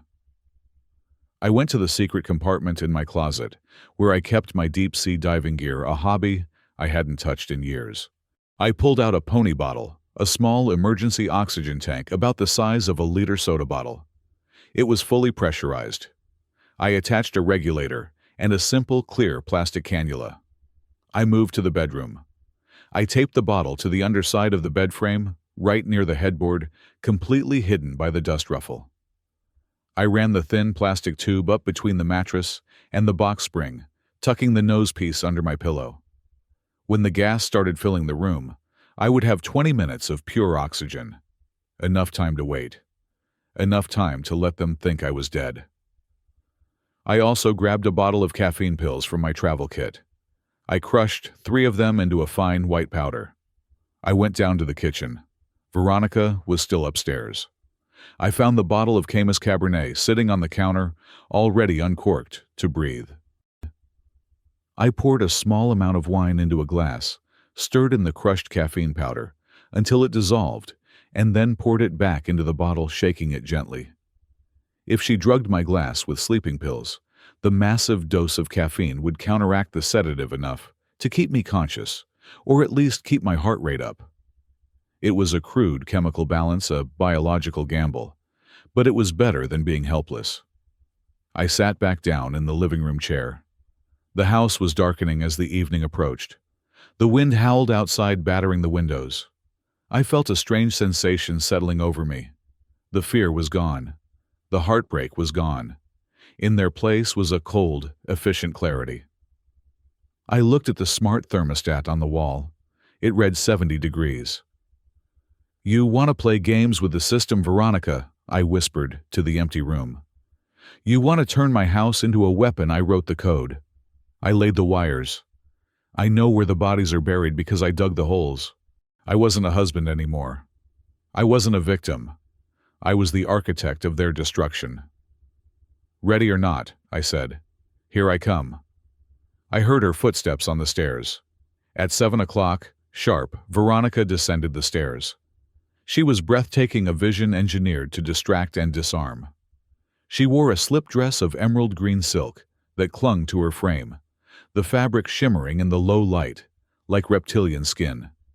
Her hair was swept up, exposing the long, elegant line of her neck, and diamonds, a gift from our 3rd anniversary, glittered at her throat. She looked like a woman preparing for a gala, not an execution. The dining room table was set with our finest china. Candles flickered in the center, casting dancing shadows against the walls. Outside, the storm had reached a fever pitch, the wind slamming against the reinforced glass, like a fist demanding entry. But inside, the air was still heavy with the scent of roasted meat and the unspoken violence hanging between us. "You look beautiful," I said, standing by my chair. My voice was rough, the headache still in play. "Thank you, darling," she smiled, gliding over to pour the wine. The bottle of Camus was already open. She filled my glass, first generously filling it, nearly to the brim. Her own glass received a modest pour. "To us," she said, raising her glass. Her eyes locked onto mine wide and seemingly affectionate. "Weathering the storm." "To survive," I corrected, clinking my glass against hers. The sound was a sharp, brittle note in the quiet room. I brought the glass to my lips. The smell of the wine was rich oaky and masked whatever sedative she had crushed into it. I tilted the glass, letting the liquid touch my tongue, but not swallowing. I feigned a sip, then set it down. "Drink up," she urged softly, cutting into her steak. "It will help with the headache. Alcohol thins the blood, right?" "Right," I said. "But I should eat something first. Don't want it to hit me too hard." The dinner was a masterclass in deception. We ate. We talked. She asked about the client meeting I had faked earlier. I spun a tale about contract disputes and engineering failures. "It is funny," I said, slicing my meat with surgical precision. "The client Edwards. He built his whole empire on trust. Handshake deals. No contracts. Then he found out his partner, a man he had known for 20 years, was selling his blueprints to a competitor. Just hollowing out the company from the inside." Veronica paused her fork, hovering halfway to her mouth. "That is terrible." "It is common," I said, watching her pupils. "Engineering is all about load-bearing, Ronnie. You calculate how much weight a beam can take before it snaps. But people don't have spec sheets. You never know when they will break. Or when they will turn on you." She laughed, a nervous, fluttery sound. "You are so cynical tonight, Rob. It is just business. It is not personal." "Betrayal is always personal," I said quietly. "Edwards told me the worst part wasn't the money. It was the fact that the partner smiled at him every day. I ate lunch with him, asked about his kids. That is really impressive engineering, isn't it? The structural integrity of a lie." She set her fork down. Her smile wavered, the corners twitching. "Is everything okay, Rob? You seem intense." "Just the headache," I lied, rubbing my eyes. "And the wine. It is hitting me faster than I thought." I took the opportunity, while she was looking at the candle, to distract her. "Oh, look at that," I said, pointing to the window behind her. "Is that a car in the driveway?" She turned sharply, her neck snapping around. "What?" In that second, I poured half the contents of my wineglass into the potted ficus plant, standing next to the buffet table. The dark red liquid disappeared into the soil instantly. When she turned back, I was wiping my mouth with a napkin, the glass significantly emptier. "Must have been the wind," I muttered. "My eyes are playing tricks on me." "You are exhausted," she said, eyeing the half-empty glass with satisfaction. "Finish that and let's get you to bed. You need sleep." "Yeah," I slurred slightly, letting my eyelids droop. "Sleep sounds good." I finished the rest of the wine, another pour into the plant, when she went to the kitchen to fetch dessert. By 8:30, I had consumed 2 glasses. The caffeine pills I had preloaded into the bottle were working on her, I noticed. She was tapping her foot. Her pupils were dilated. She was wired, mistaking the caffeine rush for the adrenaline of the kill. For me, the caffeine in the small sips I actually took was fighting the fatigue, keeping my mind razor-sharp while my body played the part of the drugged husband. 9 o'clock. The performance reached its crescendo. I stood up from the table and deliberately stumbled, catching myself on the back of the chair. The wood screeched against the floor. "Whoa!" I mumbled, my words thick. "Okay, that is too much wine." "I have got you." Veronica was there instantly, her arm around my waist. She was strong. "Come on, let's go upstairs." She half-carried, half-guided me up the staircase. I put all my weight on her, letting my head loll onto her shoulder. I could smell the expensive perfume masking the scent of fierce sweat. I could feel her heart hammering against my ribs. Thump, thump, thump. It was the rhythm of a predator closing in. We reached the master bedroom. The room was dark, the only light coming from the hallway. She guided me to the bed and sat me down. I flopped back onto the pillows, groaning. "My head," I whispered, "spinning." "Shh," she soothed, lifting my legs onto the mattress. She pulled off my shoes. Then she pulled the heavy duvet up to my chin, tucking it in tight. "Just close your eyes. Let it go." She stood over me, a silhouette in the doorway. She looked at me for a long moment. I watched her through the slit of my eyelids. I expected hesitation. I expected a moment of regret. There was none. She leaned down, her face inches from mine. "Sleep well, husband," she whispered. Then lower a sound barely audible over the wind. "Finally." She turned and walked out. I heard the door click shut. Then I heard the sound that sealed my resolve. A soft rustling noise at the bottom of the door. I waited 10 seconds, then cracked my eyes open.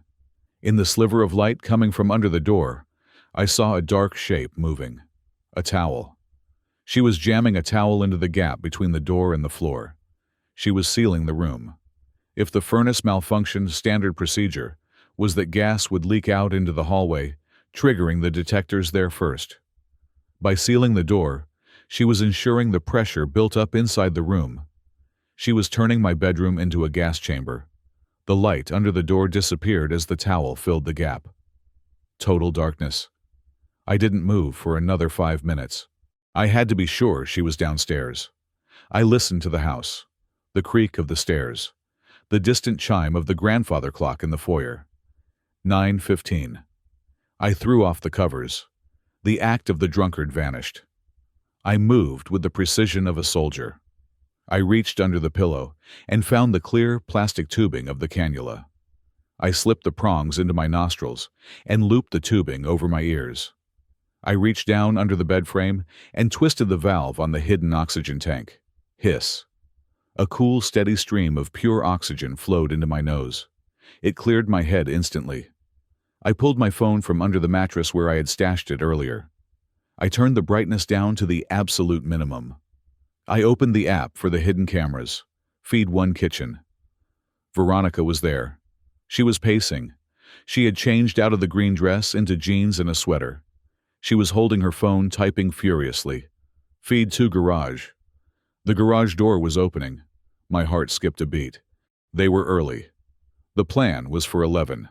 It was only 9:20. Mark was impatient. I switched to the garage camera. The black pickup truck backed into the driveway, the snow swirling in the red glow of its taillights. It stopped just short of the garage door. The driver's door opened. Mark Sterling stepped out. He looked older than the photo I had found. Harder. He wore a heavy Carhartt jacket and a beanie pulled low.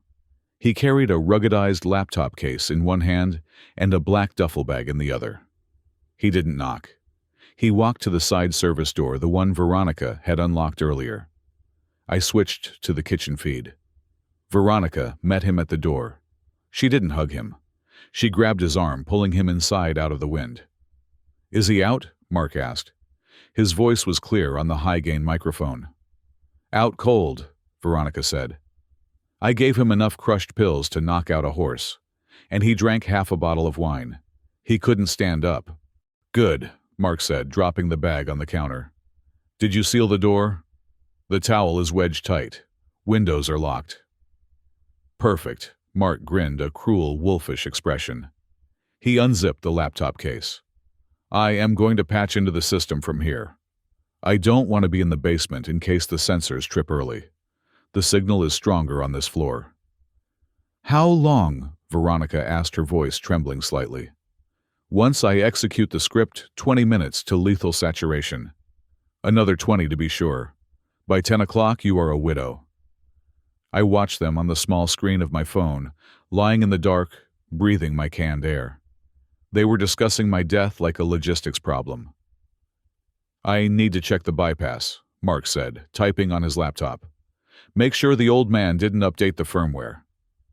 I was tense. If he dug too deep, if he looked at the raw voltage on the servo motor, he might see my microcontroller.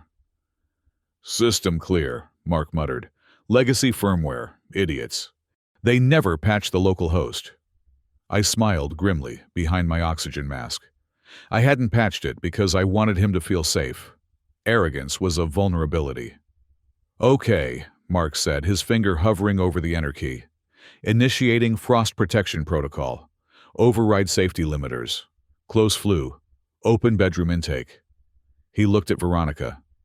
Are you ready to be rich? She took a deep breath, her eyes shining with greed. Do it. Mark pressed the key.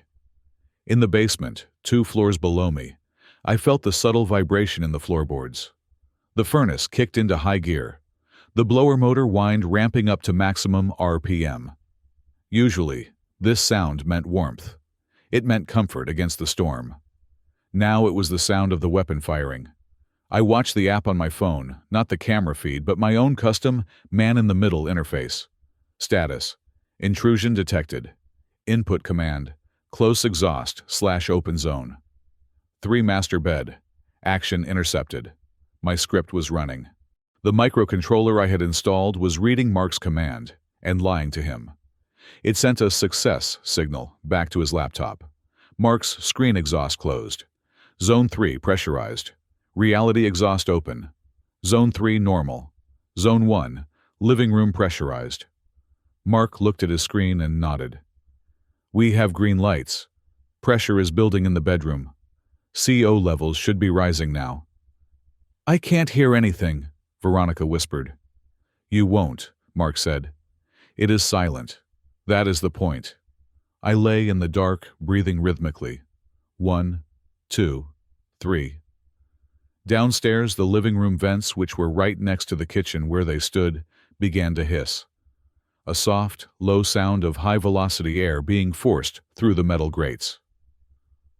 What is that? Veronica asked, looking toward the living room. Just the system balancing, Mark said dismissively. The blower is running at 100%. It is going to make some noise. It sounds loud, she said. Relax, Ronnie, Mark laughed. Grab a glass of wine. We have 20 minutes to kill. I switched my app to the override control screen. I had one more card to play. I hadn't just redirected the air. I had control of the temperature. Mark had set the furnace to heat, but I could push it. I could bypass the high-limit switch. I could turn that furnace into a jet engine. I slid the virtual fader on my phone screen from auto to max. Downstairs, the hiss became a roar. Mark frowned, looking up from his laptop. Wait, why is the Zone 1 airflow increasing? Mark, Veronica stepped back. Mark, what is happening? I watched them on the screen. The confusion was starting. The doubt. Now. I texted Clara. Signal red. Then I pressed the button on my phone labeled theater mode. In the living room downstairs, the smart bulbs in the recessed lighting fixtures didn't just turn on. They turned deep blood red. And they started to pulse. Slowly. Like a heartbeat. Mark stood up his chair, clattering back. What the hell? Mark, Veronica screamed. Why are the lights red? Did you do that? No, Mark was typing frantically. I am locked out, my admin codes aren't working. I lay in my bed, the oxygen cool in my nose, watching the chaos unfold on the tiny screen. Stop looking, I whispered to myself. You found what you were looking for. The pulsing red light in the living room was a physiological weapon. I watched on my phone screen as Mark Sterling, the man who thought he was a genius, scrambled like a rat in a maze. He was hammering on his laptop keys, his face bathed in the crimson glow, sweat already beading on his forehead despite the cold draft I had just initiated. Veronica was backed against the kitchen island, her hands covering her mouth, her eyes darting between Mark and the ceiling vents. It is a glitch, Mark shouted, his voice cracking. It is just a display error. The logic board is confused by the override. Turn it off, Mark, Veronica hissed. It looks like a police siren. I lay in my bed, the oxygen cannula tickling my nose, and smiled. They were panicking too early. Panic induces adrenaline, and adrenaline fights off the effects of carbon monoxide and alcohol. I needed them to be calm. I needed them lethargic. I needed them to sit down and drink that poisoned wine so they would be helpless when the real walls closed in. I tapped the screen of my phone. I slid the lighting control from red alert back to evening ambience. Downstairs, the red pulsing stopped instantly. The soft, warm yellow light of the recessed LEDs returned. The roaring hiss of the vents throttled back to a gentle, albeit high-pressure hum. Mark froze his hands, hovering over the keyboard. He looked around, blinking. "See," he exhaled a long, shaky breath. "I told you. It was just a surge. The legacy firmware couldn't handle the rapid pressure change. It reset itself." "Are you sure?" Veronica asked, stepping away from the counter. Her voice was trembling. "I am sure," Mark lied, smoothing his beanie. He didn't check the logs. He didn't want to admit he had lost control. He wanted to be the alpha male, the savior. "The system is stable. The exhaust is closed. The bedroom is pressurizing. He is breathing the gas right now. In 20 minutes, he will be gone." He walked over to the kitchen island and picked up the bottle of Camus. "Come on, Ronnie, sit down. We did it. The hard part is over." I watched them move to the living room sofa, my sofa. They sat down, knees touching. Mark poured 2 large glasses of the wine. The wine I had laced with caffeine, yes, but also the wine they thought was the nectar of their victory. "To the future," Mark said, raising his glass. "To us," Veronica whispered. They drank. I waited. I watched the time on my phone. 9:35 at night. I gave them 10 minutes. 10 minutes to let the wine hit their stomachs. 10 minutes to let the false sense of security settle into their bones. They talked about Hawaii. They talked about buying a boat. They spent my life insurance policy in their heads, while I listened to every word through the high-fidelity microphone hidden in the smoke detector. "I always hated this house," Veronica said, leaning her head on Mark's shoulder. "It is so cold, so sterile, like living in a laboratory." "We will burn it down next," Mark chuckled. "Once the insurance clears the accident, we will have an electrical fire in a few months. Double dip." My hand tightened around the phone. "Burn it down." "Okay," I whispered into my oxygen mask. "Playtime is over." I switched apps. I opened the custom admin override interface I had coded on the Arduino board. It was a simple black screen with 4 large buttons. I had named them with the grim humor of a man facing his executioners. Button 1, isolate. Button 2, divert. Button 3, lockdown. Button 4, purge. I pressed button 1, isolate. Deep in the mechanical guts of the house in the basement bunker that Mark was too lazy to enter, the servo motors whirred to life. I heard the faint, distant thud, thud, thud as the heavy steel dampers slammed shut on the second-floor ductwork. On my screen, the airflow diagram changed. The blue lines leading to the master bedroom, my room, turned gray. Airflow 0. I was now cut off from the furnace entirely. I was in a sealed bubble of safe static air.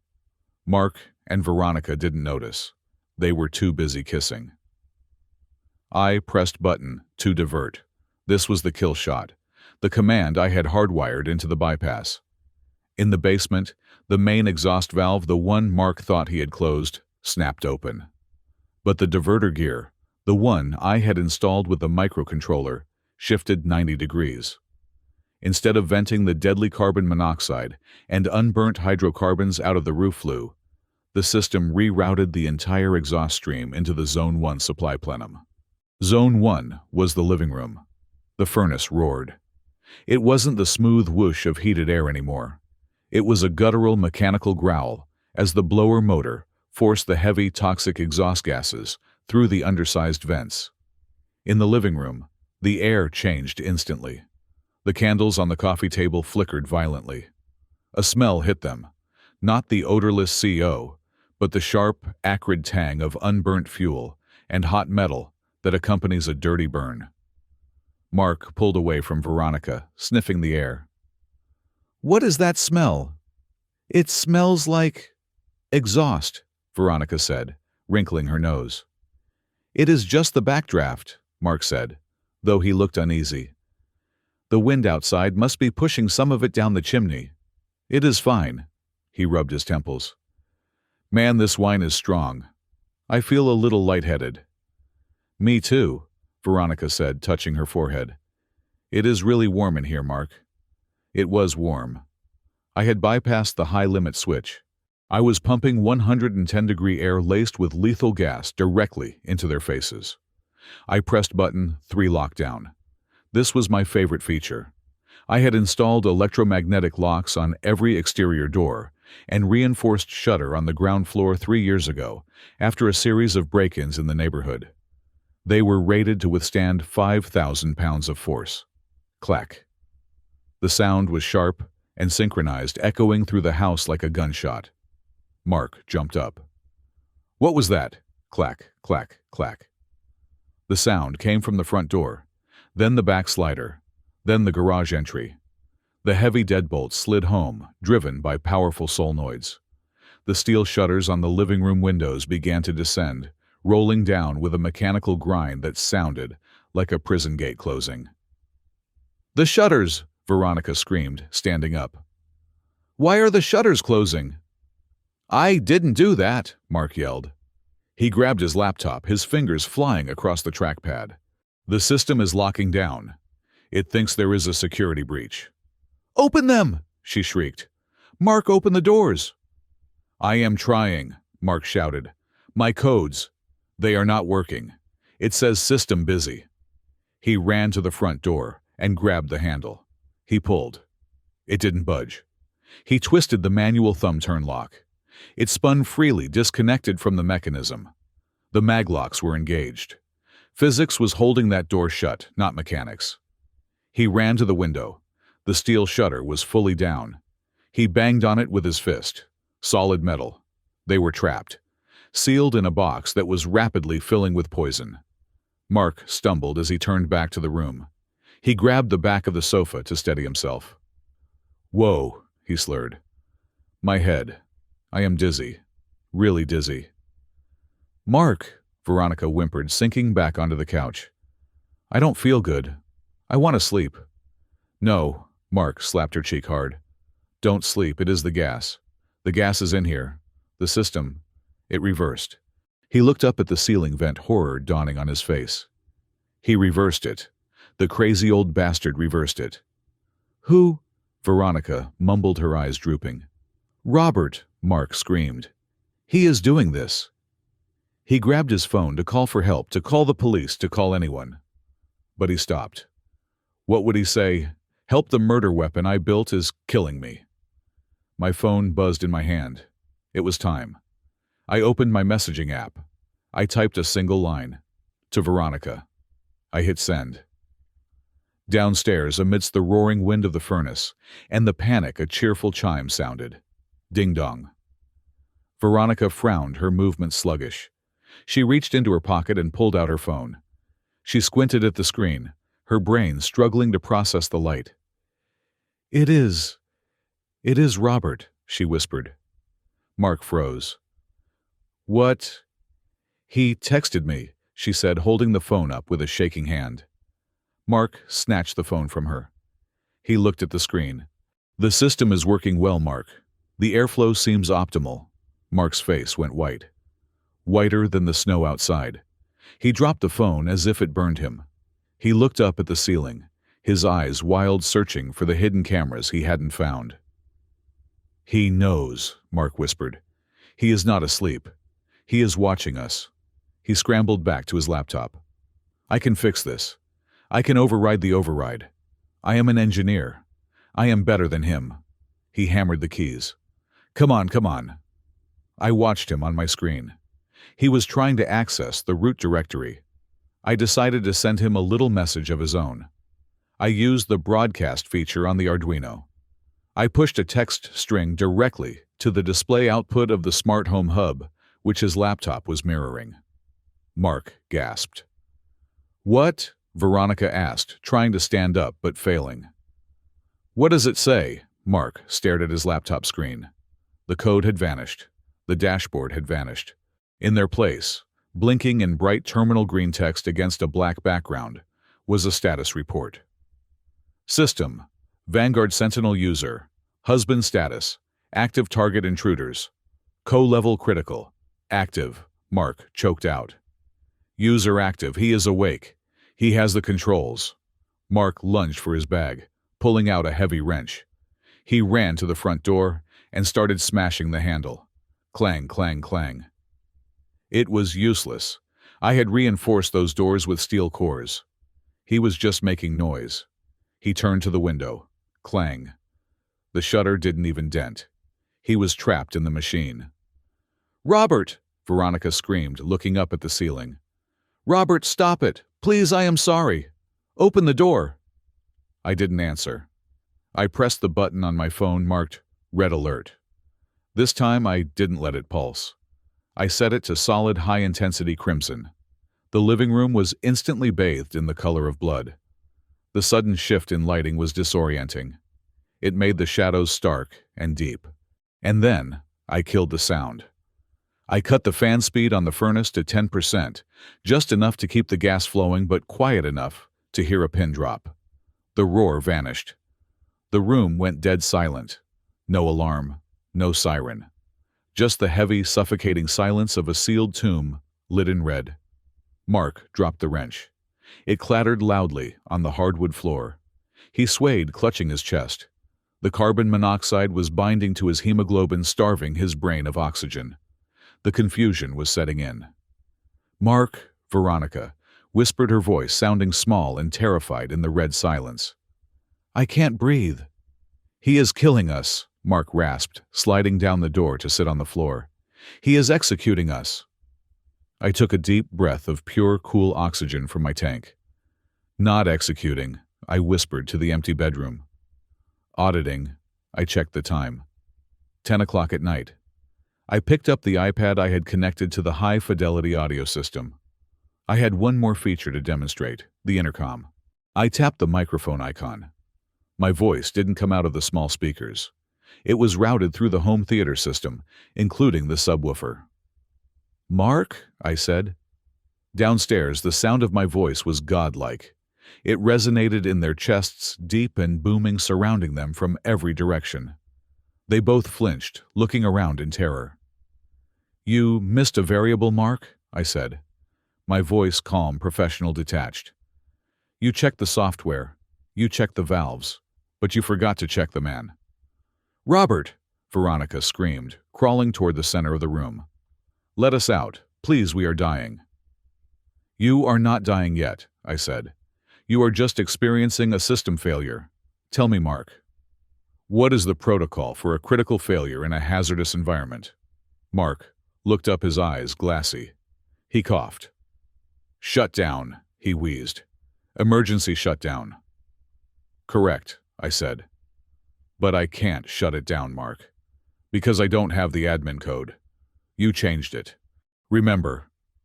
"I will give it to you," Mark shouted at the ceiling. "It is Sterling Alpha 9. Just open the vents." "Sterling Alpha 9, I repeated. "Arrogant to the end. Using your own name." "Open it!" he screamed. "I will," I said. "But first we are going to have a meeting, a post-mortem analysis, and you are going to tell me everything." I tapped the screen on my phone. Button 4, purge. I didn't press it yet. I let my finger hover over it. "Start talking," I said. "The recorder is running, and the oxygen is running out." Downstairs, bathed in red light, huddled on the floor like children afraid of the dark, the two people who had planned to murder me began to weep. And then they began to speak. I disconnected the cannula from the oxygen tank and replaced it with a full-face industrial respirator, the kind I used for inspecting asbestos sites. The rubber seal clamped tight against my skin. The hiss of my own breathing filled my ears loud and rhythmic like Darth Vader in a flannel shirt. I grabbed the spare canister from the closet and clipped it to my belt. I didn't turn on the hallway lights. I wanted them to see me emerge from the darkness. I walked to the top of the stairs. Down below the living room was a scene from hell. The red emergency lights bathed everything in the color of fresh blood. Mark was slumped against the front door, his chest heaving as he tried to suck oxygen from the tainted air. Veronica was curled in a fetal position near the sofa, sobbing dry, racking heaves that produced no tears. I took the first step down. Thud. My heavy work boots hit the wood. Veronica looked up. Her eyes were swollen, her face streaked with mascara. When she saw me, she screamed a sound that was half terror, half disbelief. "A ghost!" she shrieked, pointing a trembling finger. "Mark, it is a ghost!" Mark lifted his head. He squinted through the red haze. He didn't see a ghost. He saw a man in a gas mask, a man who was very much alive, and very much in control. "Robert!" Mark wheezed, struggling to stand. He used the door handle to pull himself up his legs, shaking like jelly. "Robert, wait! Listen!" I took another step. Thud. I didn't speak. I didn't need to. I held my phone in one hand, my thumb hovering over the screen.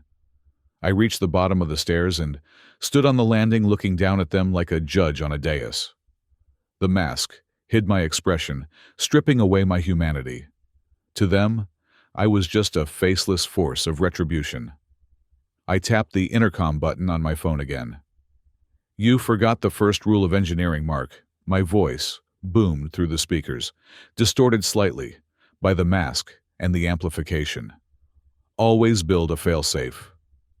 "We can fix this," Mark gasped, his face turning a sickly shade of cherry red, the classic sign of CO poisoning. "Just open the vents. I will leave. I will never come back. Just open the damn vents." "Fix it." I laughed, a harsh metallic sound. "You can't fix a system that was designed to fail, Mark. You taught me that 10 years ago when you sold my copper wire. You said, it is just business. Remember?" That was different," Mark stammered, swaying on his feet. "It is all business," I said. "This is just an audit, and the findings are critical." Veronica crawled toward the stairs, reaching out a hand. "Rob, baby, please," she begged, her voice slurred. It was him. He made me do it. He said he would kill me if I didn't help. "I love you. You know I love you." "Liar," I said calmly. "I read the emails, Veronica. He is weak. He needs to be out cold." Was that Mark typing, or was that your fingers on the keyboard? She froze her mouth, opening and closing like a fish out of water. Mark looked at her betrayal, flashing across his hypoxic face. Then he looked at me. His eyes narrowed. Desperation replaced fear. He reached into his back pocket and pulled out a folding knife. It clicked open, a small, pathetic blade, against the weight of the house I controlled. "Open the door!" Mark screamed, lunging at me. It was a slow-motion attack. His muscles were starved of oxygen. His coordination was gone. He stumbled over the rug, flailing the knife wildly. He didn't even make it to the first step. He collapsed onto his knees, gasping for air, the knife clattering from his hand. "Pathetic," I said. I looked at the large OLED television mounted above the fireplace. It was currently showing the red alert graphic. "I think we need a larger audience," I said. I tapped my phone. I cast the video feed from the Zoom call I had set up earlier. The TV screen flickered. The red graphic vanished. In its place, a grid of faces appeared. In the center was Agent James Harrison, sitting in his FBI field office wearing a headset. Flanking him were 2 uniformed officers from the Chicago PD. Mark looked up at the TV. His jaw dropped. "Mr. Sterling," Agent Harrison said, his voice crisp and clear through the surround sound. "This is Special Agent Harrison with the FBI.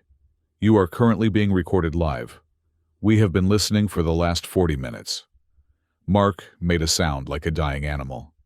He looked at the camera lens I had hidden in the smoke detector, realizing for the first time that the house wasn't just a trap, it was a broadcast studio. "Mrs. Williams," Harrison continued, "we have copies of the emails, the blueprints, and the insurance documents you forged. We have your accomplice's confession on tape from 5 minutes ago, when he admitted to the malware script." Veronica stared at the screen, her world crumbling into dust. "Now," I said, my voice cutting through their shock. "I want to hear it from you. Not for the cops. For me." I walked down the remaining stairs and stood over Veronica. I loomed over her, the mask reflecting the red light in its lenses. "Why?" I asked. 5 years, Veronica. I gave you everything. This house, the car, the gallery. Why?" She looked up at me. The mask of the loving wife finally slipped. It didn't slide off, it shattered. Beneath it was hatred, pure, unadulterated loathing. "Because you are boring," she spat, her voice venomous, even as she struggled to breathe. "Because you are old. Because living with you is like living with a spreadsheet. Everything is calculated. Everything is safe. I was suffocating in this perfect air-conditioned tomb." She pointed a shaking finger at Mark. "He made me feel alive. He is dangerous. He is reckless. And you are just a wallet with a pulse." "And the boy," I asked, gesturing to Mark. "Was he worth $5 million?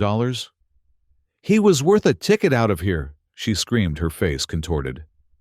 "I didn't want to be a nurse to a dying old man. I wanted a life. I wanted Hawaii. I wanted to burn this damn house to the ground. And Clara," I asked, my voice dropping an octave. "What about my daughter? Was she collateral damage too?" Veronica laughed a hysterical, breathless cackle. "Clara. That little spy Mark was going to deal with her next. A car accident on the icy roads. Tragic. The whole family was wiped out. We would have had it all." "No," Mark shouted from the floor. "She is lying. I never said that. I never said I would touch the girl." "You did," Veronica shrieked, turning on him. "You said loose ends. You said we cut all the loose ends." I looked at the TV screen. Agent Harrison was nodding grimly. He had enough. "That is sufficient, Mr. Williams," Harrison said.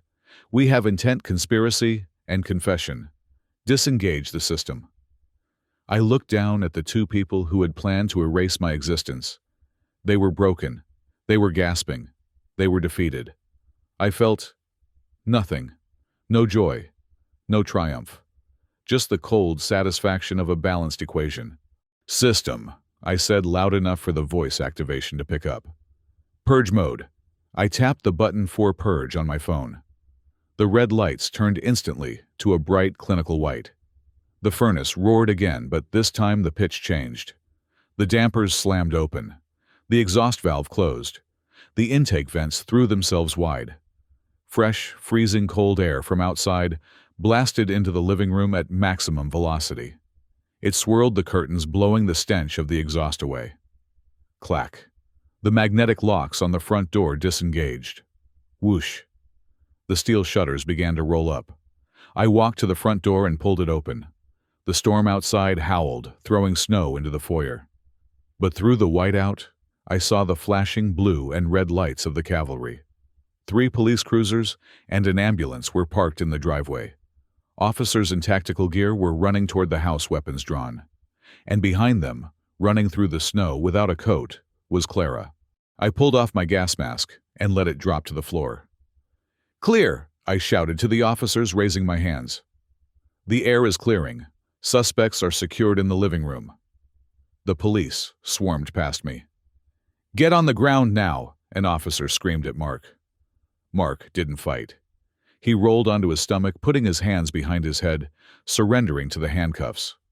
Veronica sat frozen on the rug. An officer grabbed her arm and pulled her up. She didn't resist. She just stared at me as she was let out. "Robert," she whispered as she passed me. "Robert, help me." I didn't look at her. I looked through her. "The system has rejected your access," I said quietly.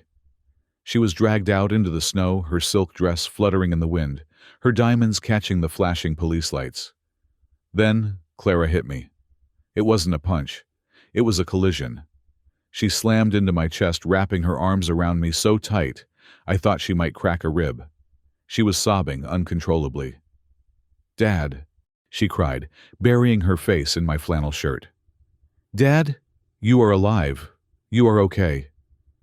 I wrapped my arms around her, feeling the small, trembling frame of the daughter I had almost lost because I was too busy looking at blueprints.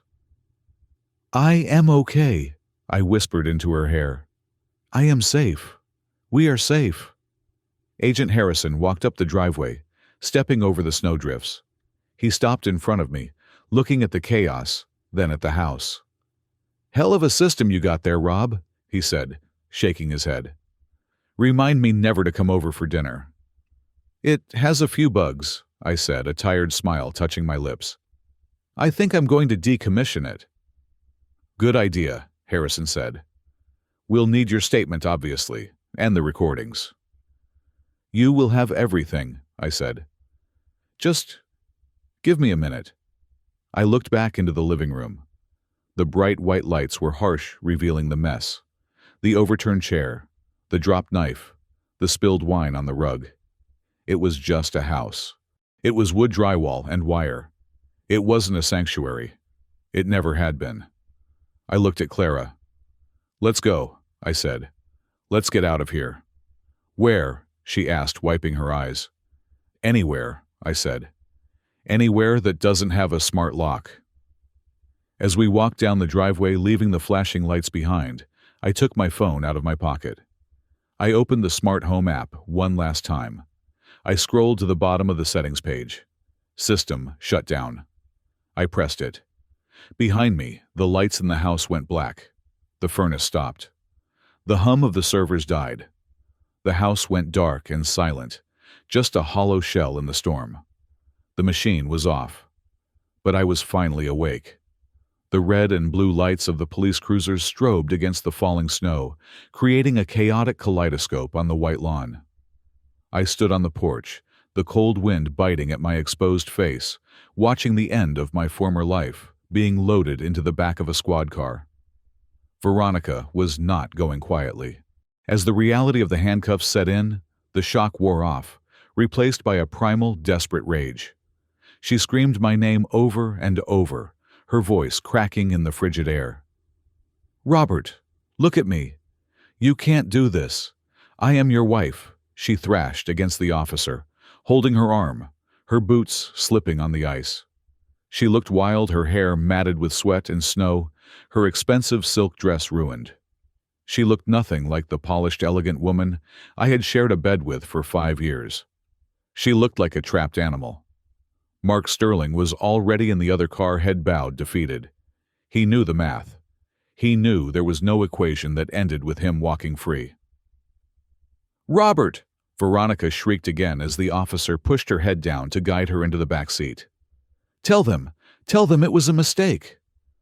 I didn't speak. I didn't yell back. I simply turned my back on her. I walked back toward the open door of the house, the dark, silent house that was no longer a home. The sound of the car door slamming shut was the most satisfying sound I had ever heard. It was heavier than a vault door. It was the sound of a final, irrevocable disconnect. I walked inside and closed the front door. The silence returned. But this time, it wasn't the silence of a tomb.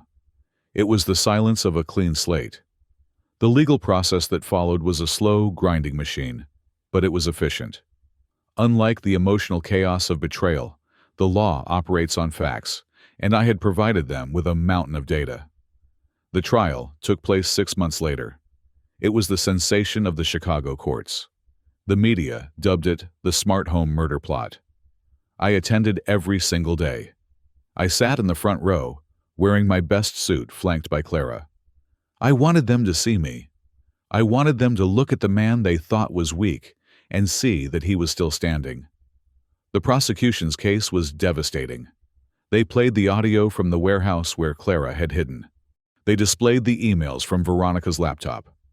But the piece of evidence that sealed their fate was the recording from the night of the arrest. The jury watched in stunned silence as the video played on the large courtroom monitors. They saw the living room bathed in red light. They heard my voice booming over the speakers.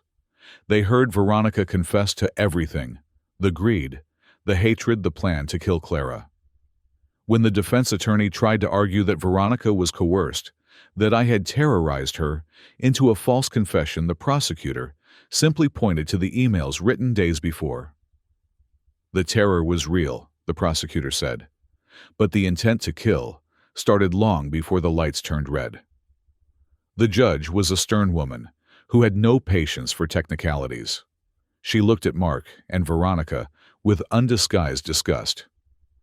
"You took a sanctuary," she told them during sentencing, "and you turned it into a gas chamber.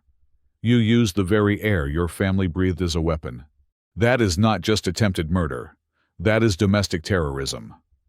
The gavel came down like a hammer strike. Mark Sterling, life in prison without the possibility of parole. Veronica Williams, life in prison plus 30 years for conspiracy and insurance fraud. I watched the bailiffs lead them away. Veronica looked back one last time. She didn't scream. She didn't cry. She just looked empty.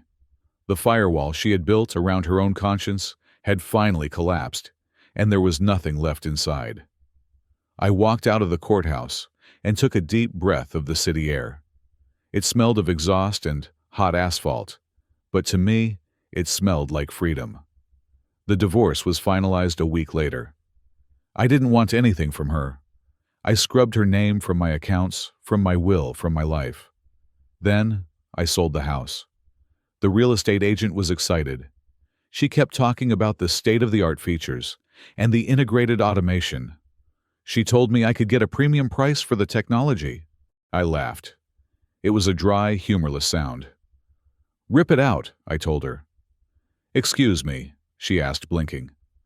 "The server, the sensors, the smart locks, the cameras. Rip it all out," I said. "Sell it as a shell. Sell it as a building. But disable the brain. I won't inflict that machine on another family." I took a loss on the sale.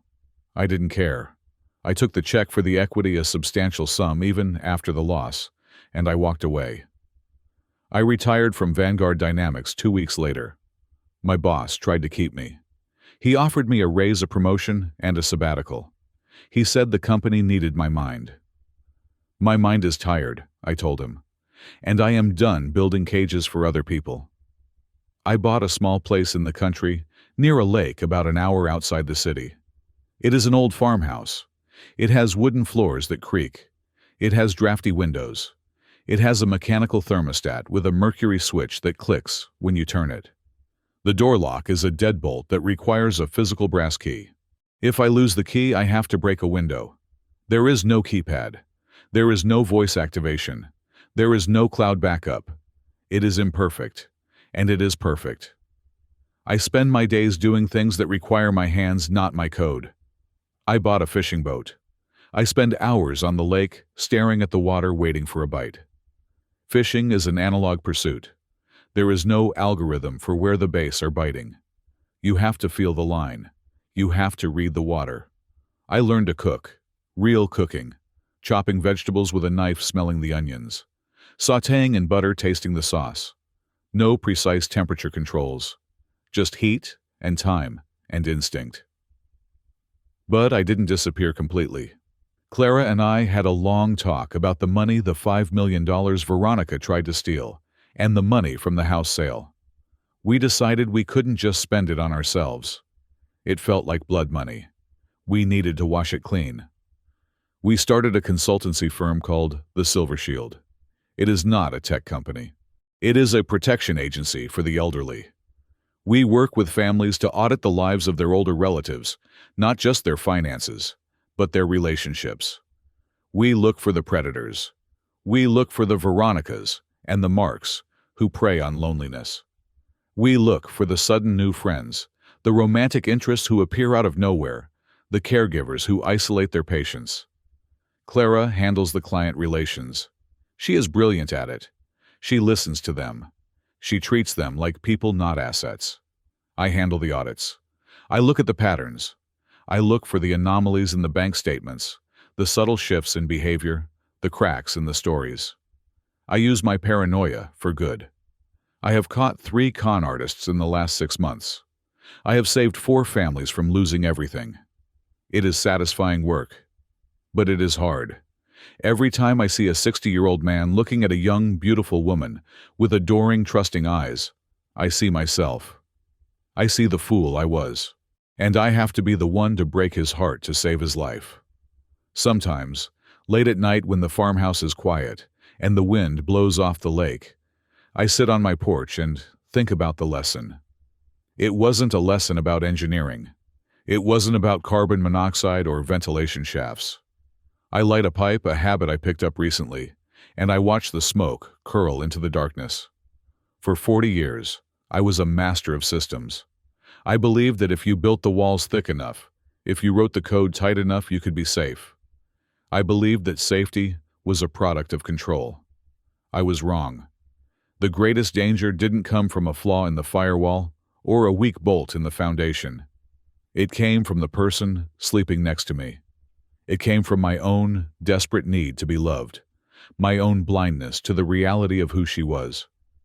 I had installed antivirus software on every computer I owned, but I had left my heart completely unsecured. I had no firewall for my emotions. I let her in, gave her root access to my soul, and never once checked the logs to see what she was doing with it. That is the trap of the lonely man. We think love is an exemption from the rules of survival. We think trust is a binary state, either on or off. But trust is a variable. It has to be verified. It has to be earned day by day, action by action. Self-preservation isn't just about owning a gun or having a backup generator. It is about the courage to look at the people you love and ask the hard questions. It is about listening to that quiet, nagging voice in your gut, the one I ignored for 5 years that says, something is wrong. I paid a high price for that lesson. I lost my marriage. I lost my home. I lost my innocence, or what was left of it, at 62. But I kept the things that matter. I kept my life. I kept my dignity.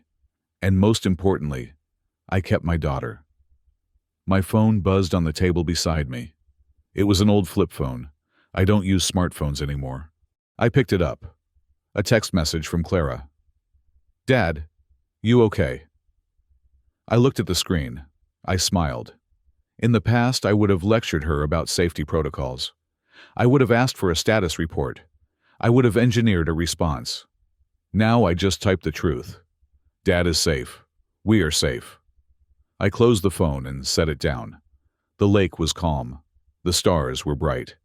For the first time in a long time, the silence wasn't waiting to kill me. It was just peace. Thank you for listening to this story of survival and justice. It is a dark journey, but one I felt I had to share. I want to know where you are listening from right now. Are you safe in your living room, driving in your car, or working the night shift like I used to? Let me know in the comments below. I love reading your stories. If you enjoyed this story, please subscribe to Bittersweet Revenge for more tales of justice served cold. Hit that like button to help us grow. And if you really want to support the channel, smash that hype button so this video can reach more people who might need to hear this warning. Stay vigilant, stay safe, and never ignore your instincts.